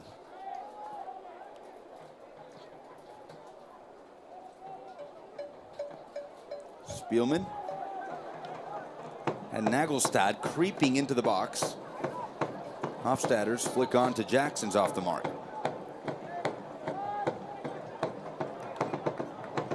Dixon rockets it in the direction of James Kasak. As Hofstadter directs it into McKinley with a big collision. There's a collision there. Yep. Called against Alec McKinley. And another 1904 player shaken up. Zelyaskov is immediately shouting for assistance, as are 1904 players. Looks like we have, I think they're applying the concussion rule there. Somebody's got a knock on the head that's put them out of action. Don't want to speculate as to who is lying with his back on the turf at Finley Stadium as he's looked at by the 1904 trainers.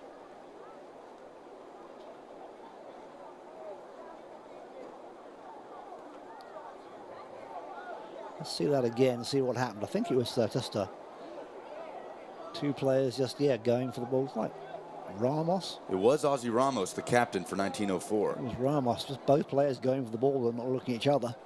And the heads collided. So Ramos, he had a knock earlier, not on his head, but had to be taken off and looked at. This one's a little more serious when they clash heads, because two young soccer players going at the ball, they go in it 100% and hit it hard. And if they hit a head rather than the ball, that's going to leave quite a mark. Let's see what's going on. It appears he's getting checked by the trainer. I hope it's not too serious. Well, there's certainly an air of concern. There is. Yeah, that's down on the field right now. Ozzy Ramos, this team's captain, extremely influential to this side. Saw him go down in the first half on a similar collision. Was able to get up and walk it off.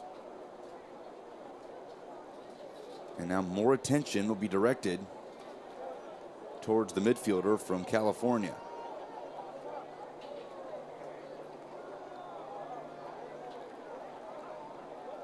He had the first real moment of this second half with a thundering shot that forced Alec Reddington to dive and cover his right post.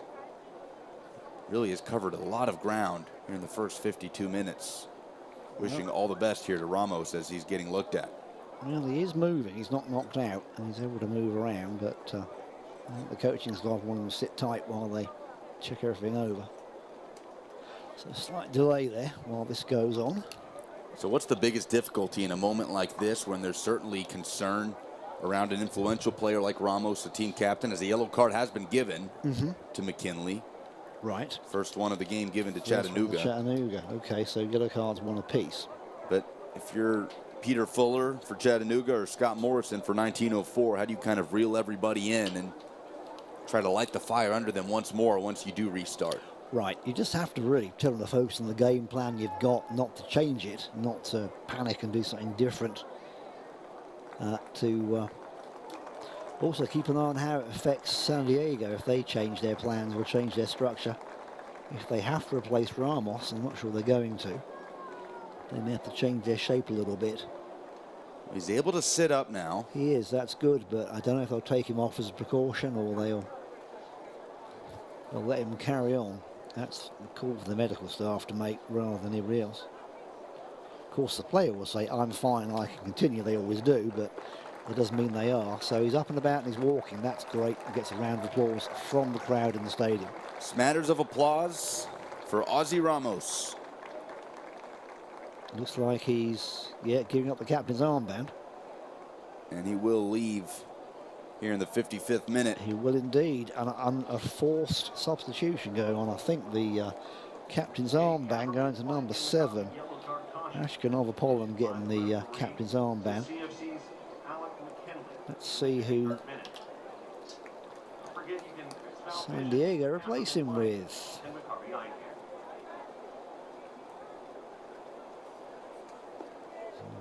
Cutler, wishing him all the best. Let's see who's coming on at the halfway line. It looks like 28 Schneider coming on to replace him.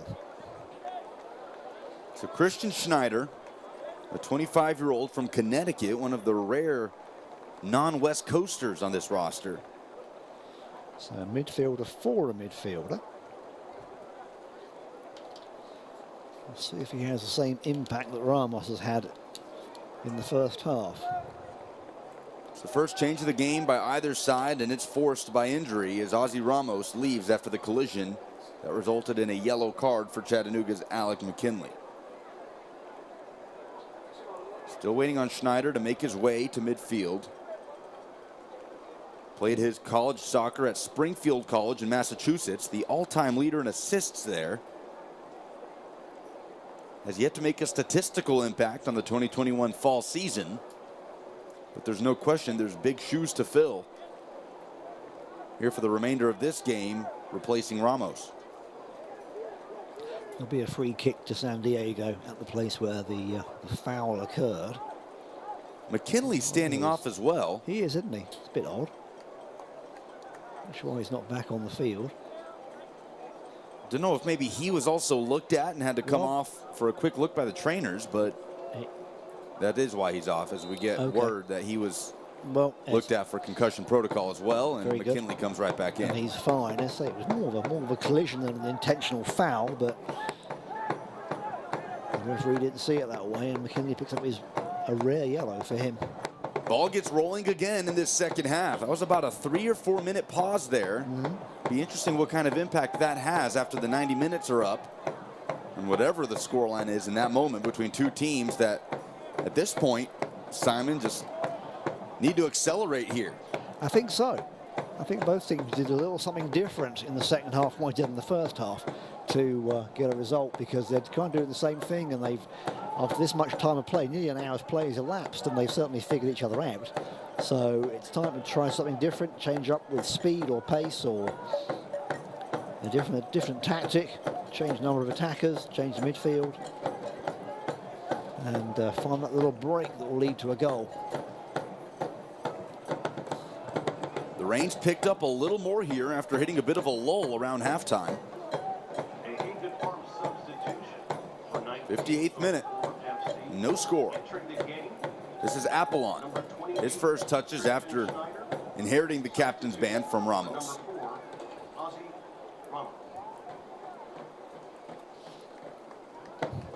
Lomelli.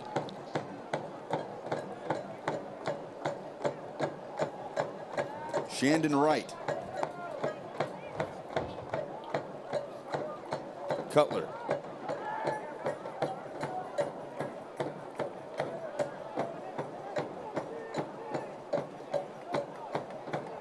It's been Detroit, or I'm sorry, San Diego with the majority of possession, at least so far in the second half. Detroit a long way away from here, taking on Stumptown at the moment. It's in the back of your mind, isn't it? Thinking what Detroit are doing. I know. Well, what's the last time I was here? Right. Was that 2-1 loss to Detroit City? I'm always thinking what Detroit are doing too. Scoreless at the moment with Stumptown.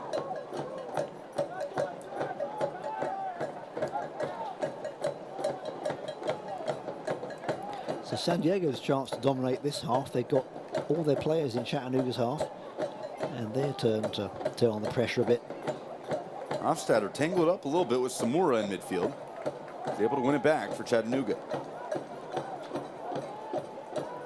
Saw an effort for 1904 trying to build out the back there. Chattanooga goes for the switch for Kasak. Was so dangerous in that opener against Stumptown. James Kasak, just an absolute terror down the left flank against Stumptown, as that ball is too strong for him from Russell. Yeah, he certainly was. And how do you gauge his impact since that opener, the 3-1 win? He's always there for the great crosses, and tonight not as much. We haven't seen him in quite as much action, whether he's not getting the service or San Diego have figured out that he's the man to shut down, but not as much action as usual from James Casack. And this diagonal ball towards him is covered well. And again, see, they're breaking those up. Each time they get the ball in, they know to cover Casack and put a tall defender on him. Tried the 1-2 with McKinley, and it's out for a throw. And had 2 assists in that game. Exactly. Against Stumptown. He's picked up a third since then. But he was all over it in that first game. And either teams have figured him out or something's happened. He slowed down a little bit. But yeah, the first couple of games, he was like Mr. Dynamite.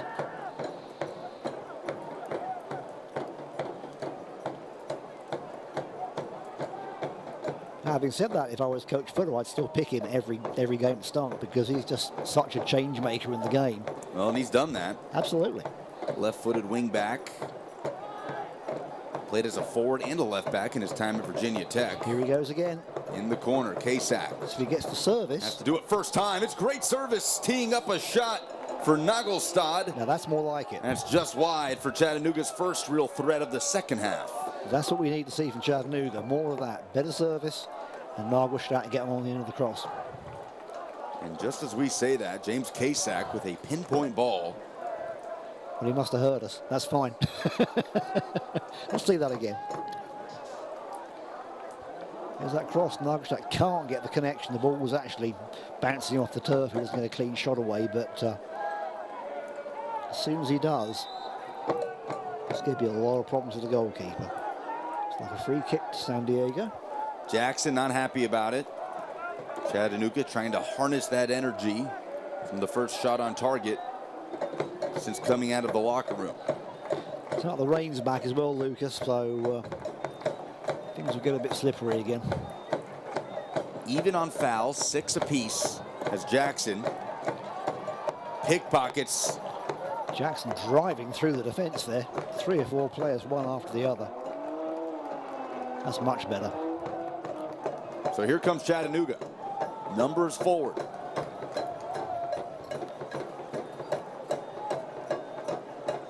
Ten of the 11 outfield players in the 1904 half.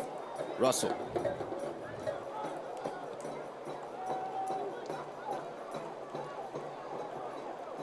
Robertson. Tried to wait for the overlapping run. Yeah, Robertson needing support there and not getting it. Ran and out of gets time. dispossessed. Yeah, runs out of time and space.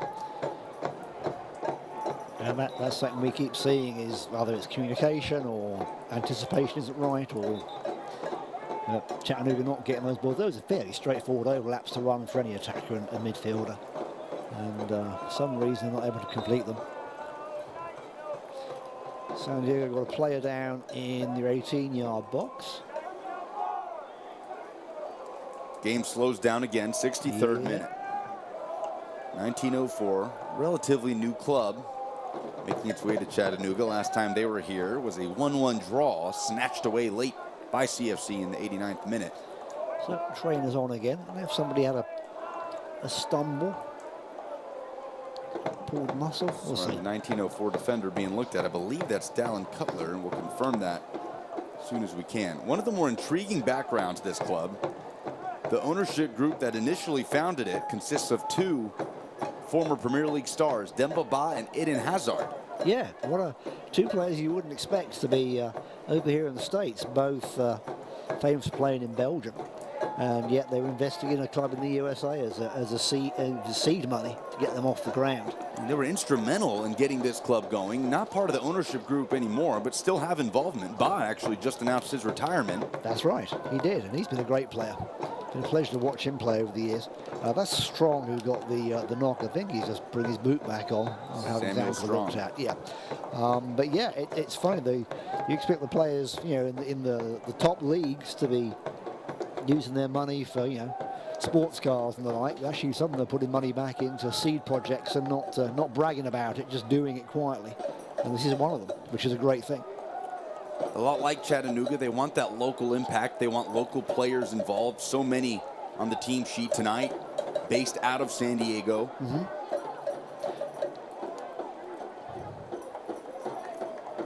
And after a great start, 2 wins in 2 matches right out the gate, they've dropped 4 in a row, trying to get back on track, as is Chattanooga after a 3-game skid. McKinley. Flick on wasn't there from Robertson. Got the touch, but nobody behind him to take the ball. Quick throw. Jackson in behind the lines. He'll do it again. Yeah, anticipated well by the San Diego defense. 65 minutes, still scoreless. This portion of the broadcast on 11 Sports is brought to you by EPB Fiber Optics. Hofstadter.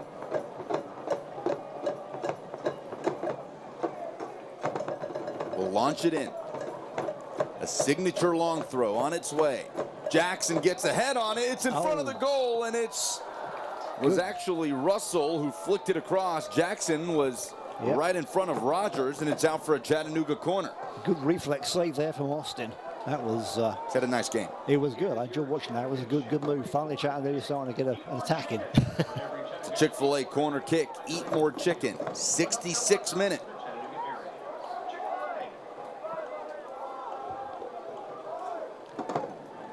All right, which is one. This is going to float into the box. Whipped in.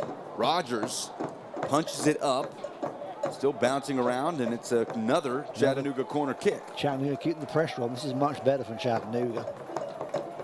Keeping San Diego back in the 18-yard box, not letting them get out. Kasak will make his way over for the service. Nagelstad standing directly in front of Austin Rogers, the 1904 goalkeeper.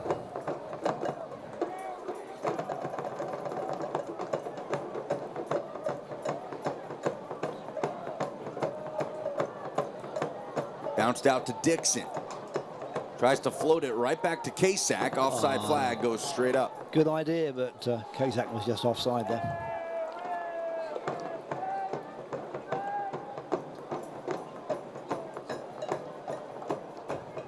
But a nice series of events for Chattanooga. Felt like the injury to Ramos, certainly a turning point in this game. The captain really directs the pace of play in this 1904 midfield, leaves, and Chattanooga suddenly with a quick flurry. Absolutely, a little bit of pressure from Chattanooga there, a bit of sustained pressure, and a lot of goal-scoring chances. Looks good. That's a great ball. Here comes Jackson. Rogers off his line. Daniel Jackson approaching, tries the right-footed far post look. That was well wide.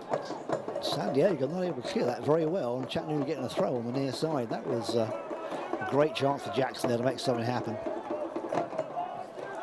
Another Chattanooga throw. San Diego not able to clear away just yet. They've covered everything well so far in the back. This certainly doesn't look like a team that's allowed 15 goals so far. No, it doesn't look a lot better. They've probably focused on that in training, and they're a lot more solid in defense than they were in other games. Looking for Jackson once again. Rising high for the header is strong, but it falls back to Chattanooga with Kasak in the corner. McKinley. See if McKinley can do a bit of magic. Heavy touch. He slides into it, and it's a free kick for 1904. That is Lamelli down. Another injury. Scott Morrison in the 1904 touchline in the ear of fourth official Ronald Ware.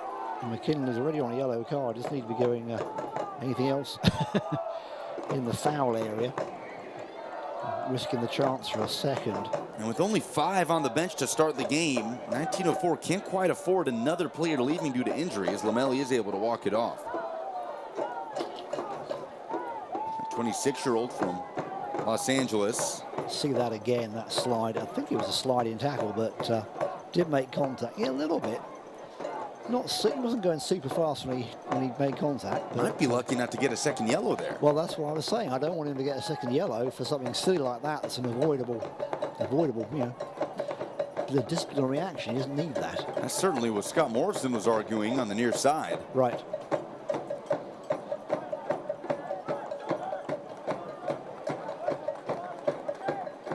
But Lamelli right back into the run of play. It's another player on this 1904 roster that's the all-time assist leader at his respective school, UC Riverside. And here he is dueling with Jackson. So Chattanooga readying Cameron Woodfin to come on as a substitute pretty soon.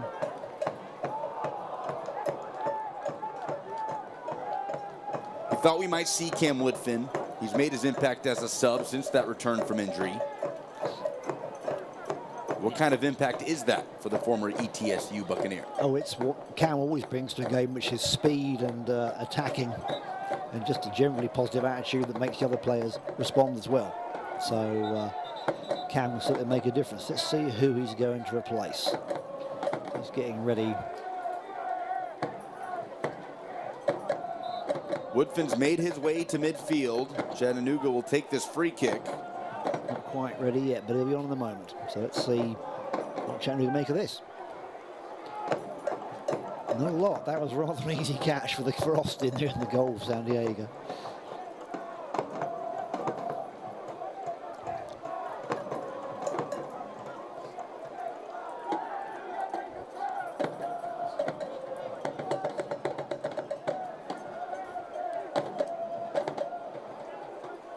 And straight to Robertson. Spielman.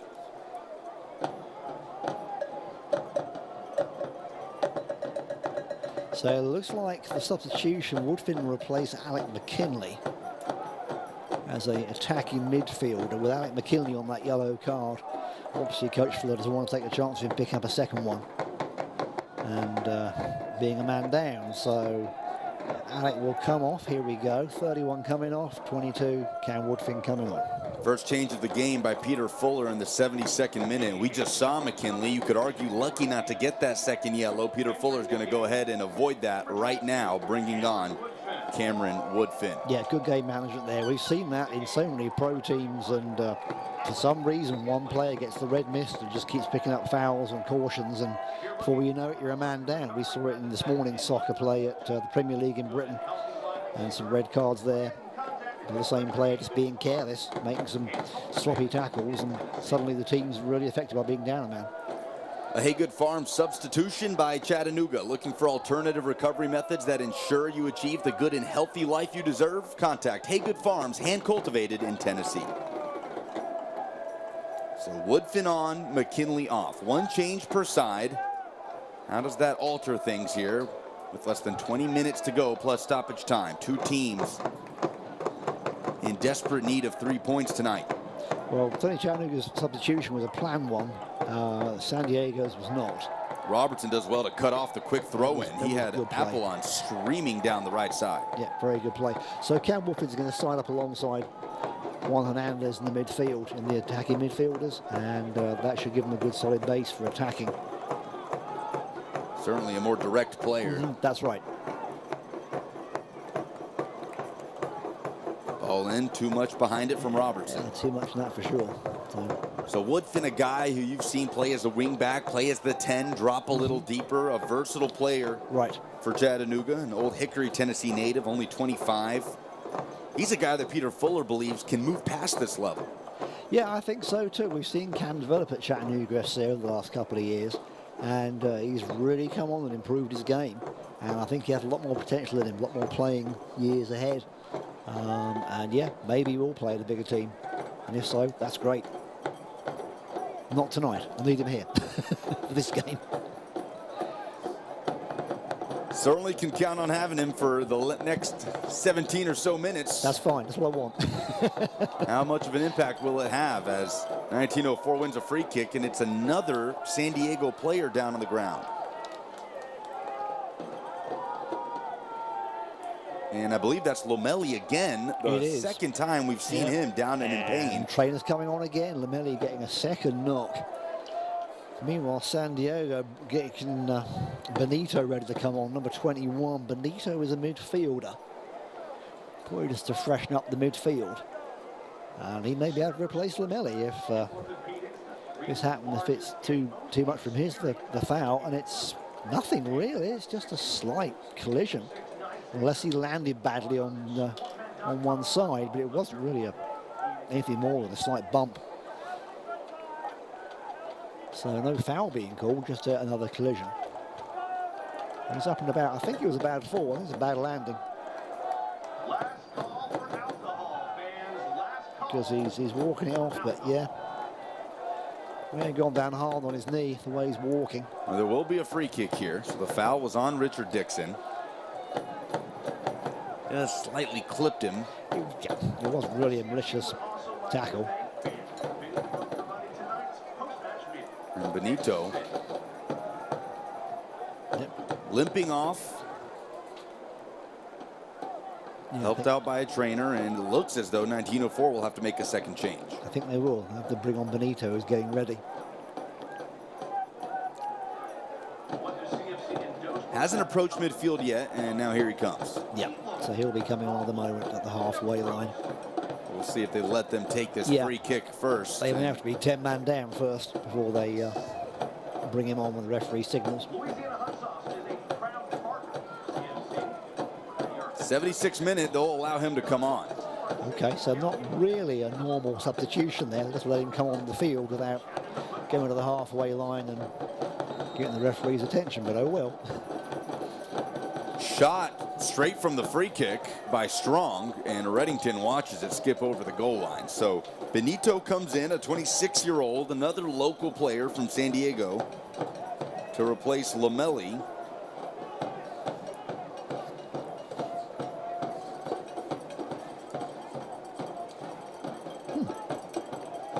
And in a scoreline that could affect what happens here, Maryland Bobcats has equalized against New Amsterdam. It is 1-1. Bobcats 6 in the table on 8 points. Chattanooga 8th on 6 points, with an opportunity to jump the Bobcats. Now here's Kazak with a chance to bring it in. Kazak straight into Jackson, who just couldn't get it turned around and faced up on the net. Oh, wow. Great cross. Jackson on the end of it just could not get the finish off to get it behind Austin for the goal. 77th minute. It was much better from Chattanooga. And the bulk of the danger has come down that left side, hasn't it, behind James Kazak? It has. James Kazak is back on form again. And that's what we want to see. Free kick here. Yellow card will be shown. Yellow card. That's Tate Robertson. Tate Robertson picks up a yellow. Second one for Chattanooga of the night.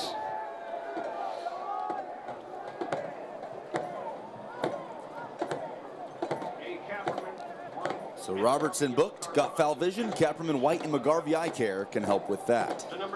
First one was McKinley. He's been taken off since.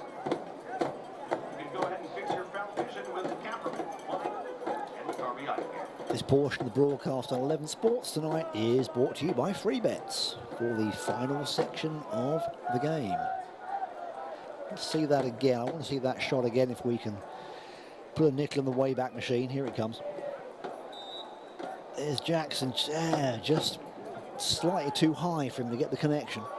Loose Reddington ball. Has contact in the box and wins the free kick.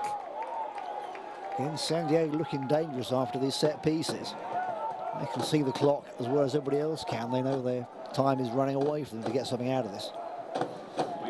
Are you surprised we've only seen one change so far from Peter Fuller? I am, actually. Usually he makes a few more than this. After the hour mark, he starts feeding in fresh players every 5 to 10 minutes. And just the one so far. And probably a tactical one, so that McKinley doesn't pick up a second yellow card. But he has goal scorers on the bench. He's got Brian Beament on the bench, and Topher Marshall and Ryan Marcano, who can all come on and make a difference. I'm surprised he hasn't let one of them come on and get some playing time. Another foul. Well, that number's certainly gone up here in the second half. Yep. Daniel Jackson coming in hard on Cutler there. 11 fouls committed by Chattanooga, 8 by 1904. That number was 6-6 in the early goings of this second half. As we've hit the 80th minute here in Finley Stadium. 8th and 9th place teams on the table consisting of 10. And Peter Fuller talked about it. This is a turning point in Chattanooga's season. Will they let bad results stack up against each other? Or will they be able to pivot here at home? We could say the same thing about San Diego. That bad results stack up, and both teams want to break that and be on the winning side at the end of the game tonight. For Chattanooga, it's been about failing to create and finish those chances in the final third. For 1904, it's been about defending, as another free kick given to 1904 here.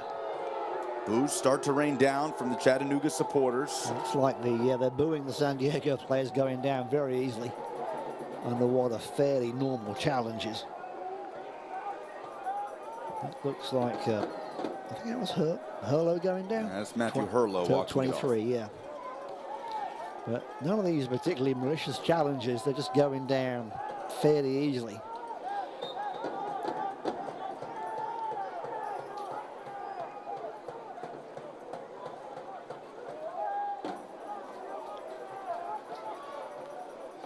Reddington has it cleaned up. Good, solid goalkeeping. Alec Reddington read that all the way and then pulled it straight to his chest with no problems. And he's distributed it well to Tate Robertson.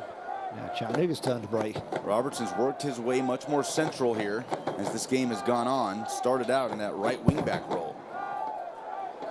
Woodfin. I'm sorry, Juan Hernandez on the ball.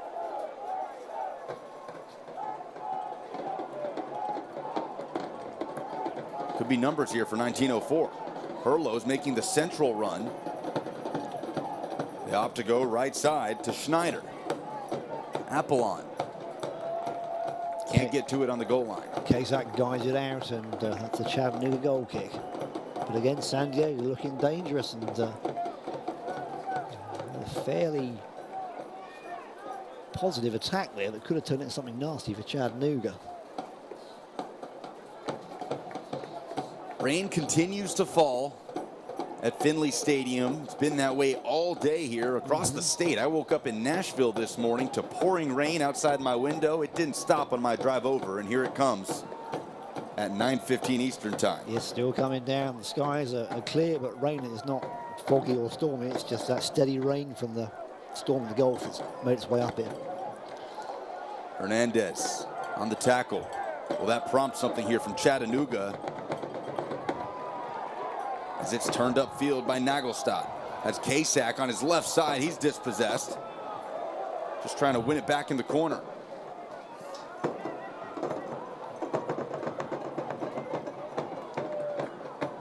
Here comes 1904. It's a 3-on-2 opportunity for the visitors. Surging down centrally is Samora. Right side, Apollon. Cuts in on his left foot. Trying to square up the shot. Back on his left foot. This is Hurlo. It's deflected off of Spielman. Still in play. Good defending from Chattanooga. They just shut them down and didn't give them a chance to get the shot away.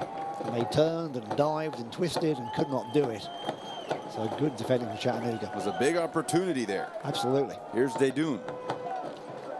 It's a good move to get around Hernandez, but cut off by Dixon. Richard Dixon, a lot of cleanup effort on the night. Which is what he always does in every game. He is the cleanup man, and we're glad he is too. Now, Chattanooga have substitute coming on, just like Cutler Coleman, number 13, getting ready to come on.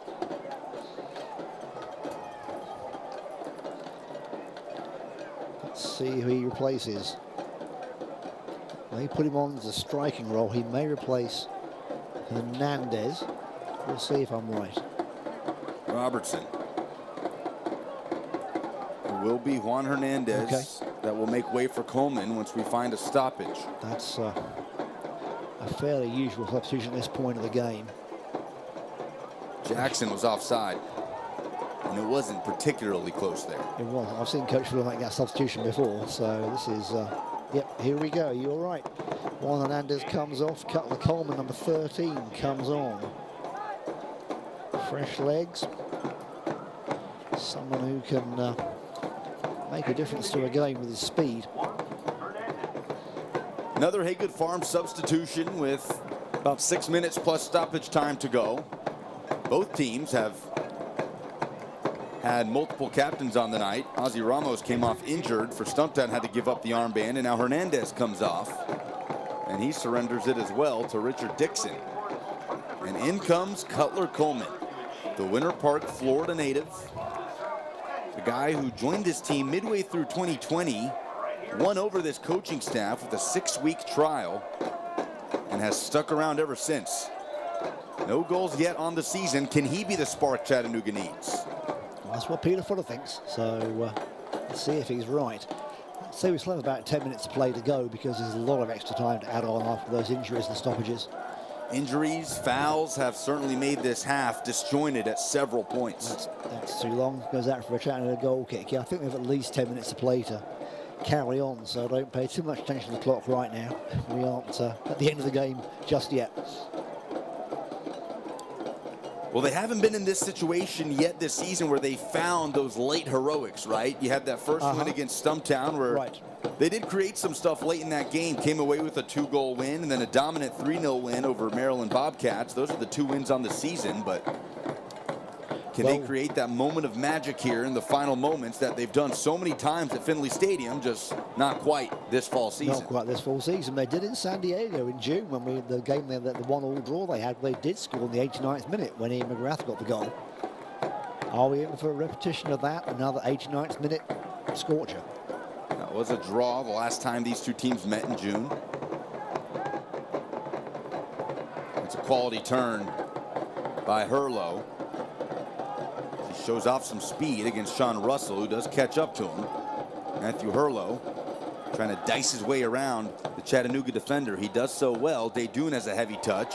That's a great ball to Jackson. And here comes Daniel Jackson. 1904 has defensive numbers. Jackson has to hold it up. And he finds Hofstadter, who guides it to his left for Nagelstad. Marcus Nagelstad cuts inside. Nobody's there, except for Shandon Wright. Tries to go through too many defenders, goes through a couple, but can't go through the third. Brian Bement, the next Chattanooga player to come on. It's the third Haygood Farms change of the night for Peter Fuller. He'll replace Daniel Jackson. Suddenly having a rash of substitutions. So Brian Bement coming on for that right wing slot with fresh legs and again a proven striker. A little late in the game. I would have liked to see him come on about 10 minutes before now, but I'm not the coach. And that's 3 changes for CFC, 2 in the last 3 minutes. 1904's only made 2, both of them prompted by injuries. They arrived here with only 5 options on the bench. One of those is a goalkeeper, so really only 4. That's right.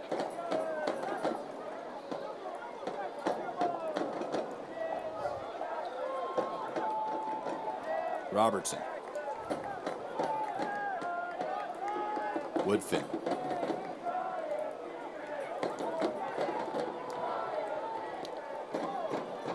Going diagonal. That's a great ball. That's deflected to the top of the box. Nagelstad buries it. Yes, at last. Marcus Nagelstad saves the night. Again, what a great goal. In the 88th minute. And the crowd is going berserk down there. Absolutely berserk. Who else but Marcus Nagelstad? Second goal on the season, was injured for so much of it, but when he sees the field, he finds the back of the net. And Chattanooga leads 1904 at home. At last, let's see that again, because that was a great goal. Just watch this.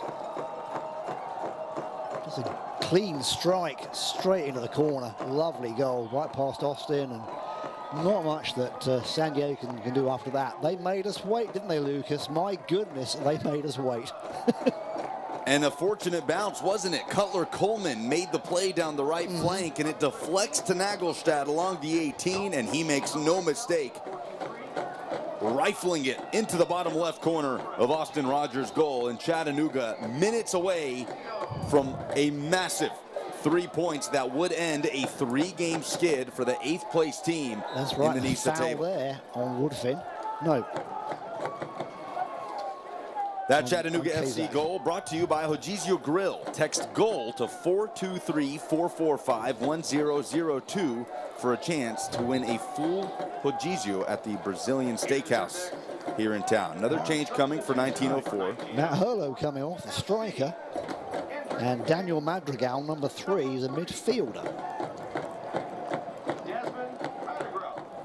So Herlo, who's provided 1 goal for 1904 this season, makes way.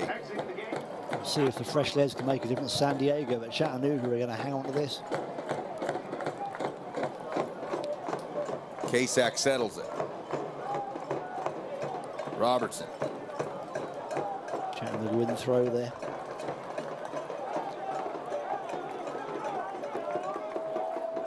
We've almost played the full 90. The rain's come back hard, but none of the fans in the stadium want to leave. They want to see Chattanooga win again. I know you at home do as well.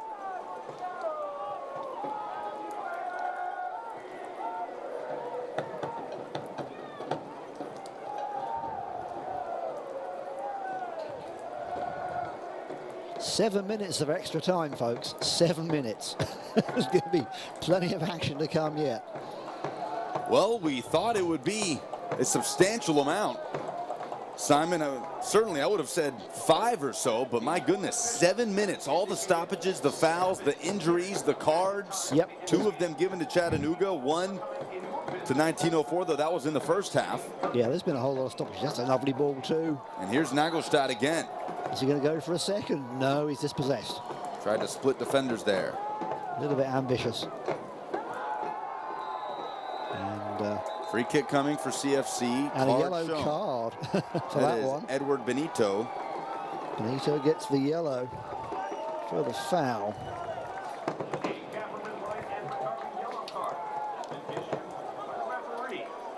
Another Capperman White and McGarvey yellow. Yeah, knocked out Kazak there. There's quite a few knocks. He had little bruises tomorrow morning when he wakes up after all that lot. Chattanooga taking the time over the free kick, as you would expect.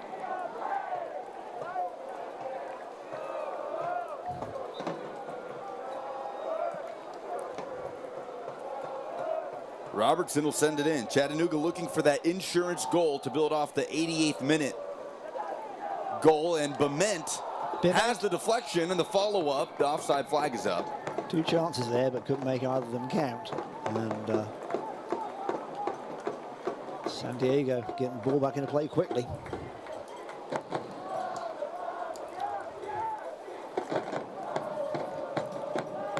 Plenty of time for 1904 to try and find an equalizer. Less than 2 minutes of the 7 given have been played. Need more time for your business? Contact HHM for all of your accounting needs.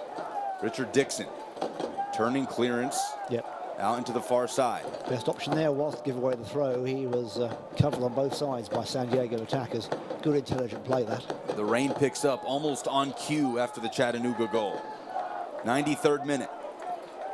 Lofted in. Multiple CFC defenders there as Reddington punches it away. Hofstadter looking to clear it. Ball still in the box. And it's thumped away. Chattanooga have a player down in the box. Play continues. Looks like Coleman, I think. And that's Robertson. No, Robertson limps away from the action. This is Apollon. He approaches Robertson. Just picked himself off the turf, shaken up. That's in for Benito. Robertson's the only one there to get it away, and he does. Still clearly bothered by something on that lower right leg. Peter Fuller's made 3 changes. He has options on the bench. Well, he's already used up his 3 windows. I don't think he'll want to. So no more changes allowed for either team. Right. There's Kazak. See if he's got any energy left from those legs. He's been running all night like a steam train. Let's see what he's got. Streaming down the left channel, James Kazak will opt to milk some time here. Cuts it back. Great skill. And he wins the free kick. And the referee has he caught? I think he's blown the whistle. After 4 minutes. That's the final whistle. Okay. I was expecting the play to go on a bit longer, but not complaining. Chattanooga takes 3 points. I think the... well, now hang on. Now Scott Morrison is on the field. And rightfully so. 7 minutes of stoppage time were given. The full-time whistle was blown after 4. 7 minutes was not played. Scott Morrison furious from the 1904 sideline. And now referees are discussing. I don't know if there was some confusion, Simon, if Alexander Zelyaskov knew how much stoppage time was shown. I don't think he was, because he's played 4 minutes, and that's not what we expect to play. So let's not close the book on this match yet. Wait and see, folks. Don't turn off. Lots more drama. And how is he going to restart the game after calling it in the middle of a play? He's got Coach Fuller, Coach Morrison surrounding him, plus the players. Chattanooga players working their way into the test situation. for a referee to get control of this situation. You can see Nagelstad and Apollon. It's a situation of his own making.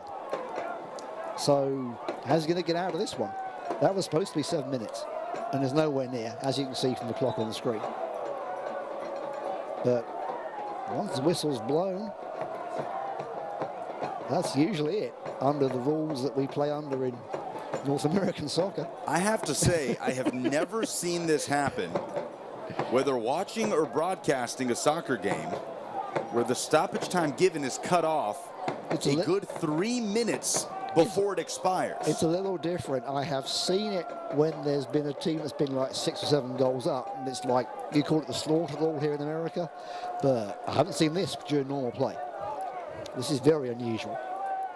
So officials discussing Alexander Zelyaskov, the center referee tonight, Eduardo Chavez, Jordan Morris, and Ronald Ware, the 4th official, part of his team.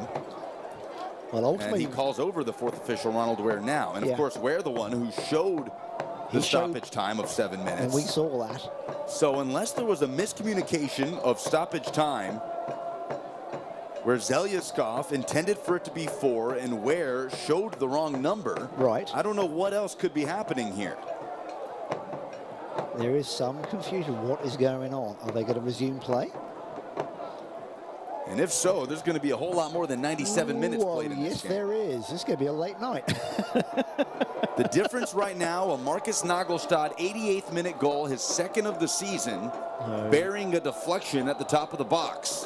What is the referee doing? Is he going to have a drop ball to restart? I mean, there are players, substitutes on the field, coaches on the field. The officials need to get a grip on this, because it's going to run out of control very fast. Simon, the way Zelyaskov is holding out the ball, I think we if may you look in front of the San Diego bench, there's words being exchanged with Morrison and the coaches, and Richard Dixon and the other players having words. Well, this has the potential to spiral this will get here. really bad if they don't get a grip on this fast. Warrington talking to Richard Dixon. No, Sean Russell, sorry. But this is an unusual situation, folks.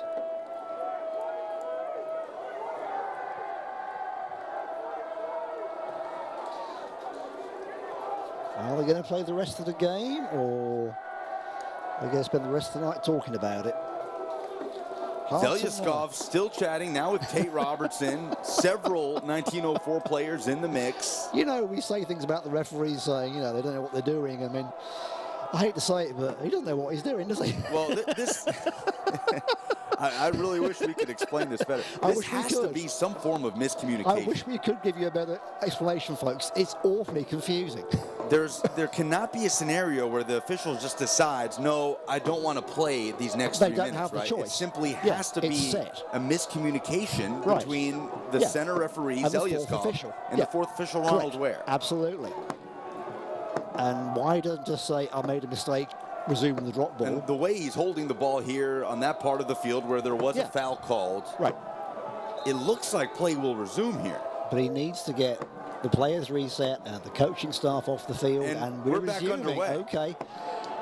So here we go, folks. The game is not over. And here comes 1904. Now this could be a potentially dangerous situation for Chattanooga here. And the ball goes out of play for a Chattanooga throw-in. So how do you collect yourself if you're CFC? Really? How do you resume mentally? We've stopped our clock here on the broadcast. So 97 minutes as it expires on your screen will likely be how Zelyaskov has it kept on the field. It may go to 100 minutes at this point. We'll see. It certainly is not absolute. What a bizarre ending to this critical game for both of these teams. That's very unusual. Okay, back to play. So 1904. Yeah, it's a second chance there, which they weren't expecting. Well, they'll certainly feel like they've been given a whole new opportunity here to try and find an equalizer. Ball into the box. It's in front of Reddington, and it's buried into the back of the net. That's the equalizer in the 95th minute. Oh, my. More drama.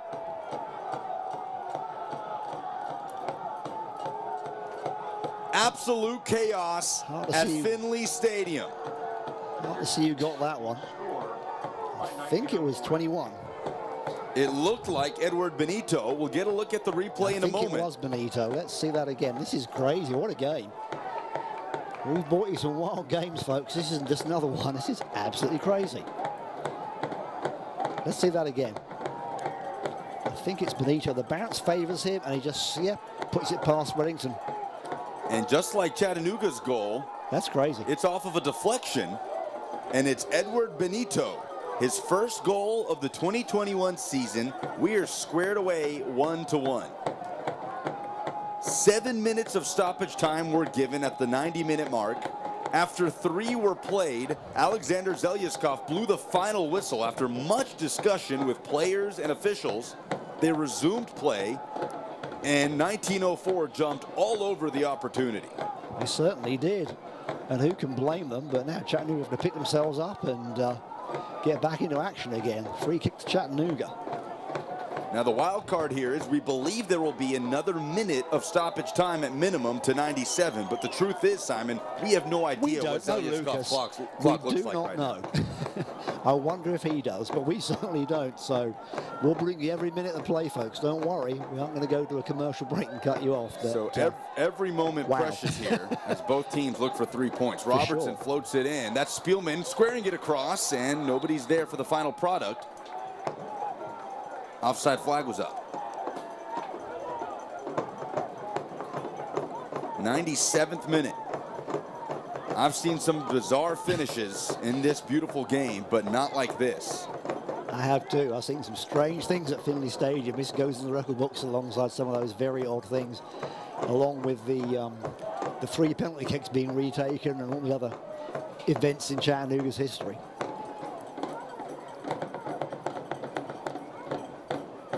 Chattanooga on the back of a 3-game slide. 1904's lost 4 in a row, and this one will end in a 1-1 draw. Now the referee has blown the whistle. Is this the final whistle, Lucas? And now let's not be certain. Hold on, it may not be the final whistle. We've played this game before. Well, now Chattanooga will certainly argue there should be more time with all the time that was stopped. Of course, that's right. But it appears as though the final score here at Finley Stadium will be 1-1. Now Chattanooga coach Peter Fuller making his way to the far side to Alexander Zelyaskov and his whole crew, who are ushering themselves off of the field here at Finley Stadium. No, this game will finish at 1-1. 1904 players celebrating. It's the first draw of the season for both teams. In Chattanooga, moments after thinking they picked up 3 massive points to vaunt to 5th in the NISA table, will pick up 1, and they will move up 1 spot to 7th, jumping New Amsterdam in goal differential, although that is depending on what New Amsterdam does on the road. That's right. At Maryland. What a finish we've had here tonight. So that ends up with nothing changing greatly. Both teams doing a 1-1 draw. Doesn't change much their positions at all. Whole lot of words being exchanged on the field. They are some unhappy players there on both sides with that. But San Diego players heading back to the locker room. Chattanooga players not happy with that at all. Well, as we try to digest the ending of this game, Simon, let's look back on it. It certainly picked up the pace late in the second half. It was disjointed at times, plenty of whistles, a lot of fouls on the night. And Chattanooga thought it found the ultimate difference in the 88th minute. Marcus Nagelstad buried a deflection that fell to him right at the top of the 18 into the bottom left corner. 7 minutes of stoppage time given, 3 were played, and we heard the final whistle. Thought it was over, strangely so, but seemingly a miscommunication between officials. That's all they resumed play after multiple discussions, and in the midst of all the chaos, 1904 found a 95th minute equalizer by the substitute, Edward Benito, who came on for Lamelli in the 76th minute. Just huge amounts of drama. Just did not expect that out of this game tonight at all. So yeah, still a bit in shock, to be honest, Lucas, with all that. I heard the final whistle blow twice, which you never hear normally. So just wild. Well, moving forward, these two teams will play again next week. Yes, and they will. I certainly wish we could be there for that one in San Diego. I think we should fly out and see it. There should be some fireworks. But if you're Peter Fuller, how do you recollect this team that's already been through so much? This was a must-win in this game. Now you play the same team again on the West Coast in a week after this bizarre ending. Certainly, this might stand up as one of the biggest challenges Fuller has had as the head coach here at Chattanooga. Absolutely right. It's really hard to regroup after this kind of thing. I don't know how he's going to handle it, because it's going to be a mental challenge for the players as much as physically they can handle it, but mentally it's like, what do you do? Is everything against us? Is all the gods decided we're just not going to win this game ever again? It's just feeling like everything's against you. Take a look at the final stats here presented by ESPN Radio here in Chattanooga. A 1-1 draw. Chattanooga outshoots 1904. They had a 2-shot advantage at halftime. You see that's expanded to 4 after the final whistle. 12 fouls to 1904's 11. Multiple whistles in this game, 3 total cards. And it ends in a 1-1 draw. So Chattanooga did find the better of the opportunities late, couldn't convert on a few. It's kind of been the story for this team this season. That's it. But really, when you take this game as a whole, both teams were looking for 3 points. For 1904, especially given the way this ended, this is likely the better result for them. It is for them. They'll certainly be happy with the draw. Chattanooga so just frustrated by losing 3 points snatched away at the last minute by bizarre refereeing and bizarre decisions, and just you have to regroup after that and try and get the positives out of that. But it's going to be a tough call for Coach Fuller to get something positive out of that, because we had the game in the bag and then didn't. It's really strange. So the 8th and 9th place teams in the NISA table were tied on points coming in at 6. Chattanooga with the goal differential advantage. They remain tied on points after picking up 1 apiece here. And Chattanooga will be able to stay ahead of 1904. Chattanooga has not won since August 21st against Maryland. 1904 has not won since August 14th against Michigan, but they'll do it again a week from today. CFC heads over to San Diego to take on 1904. I highly suggest you watch that matchup on 11 Sports. We'll watch that stream on 11 Sports for sure. Now, if you can't make that game, of course, and I'm sure some of you can't afford to fly out to California for that, we've got games here in October. On the 7th, we have Cal United Strikers coming to play us here, and the 23rd, we have New Amsterdam coming. Then 2 games in November as well. On the 3rd, Chicago House for their first game down here, and then the 13th for our final game in the NISA series, our final home game at Michigan Stars. So 4 more great games coming up at Finley Stadium.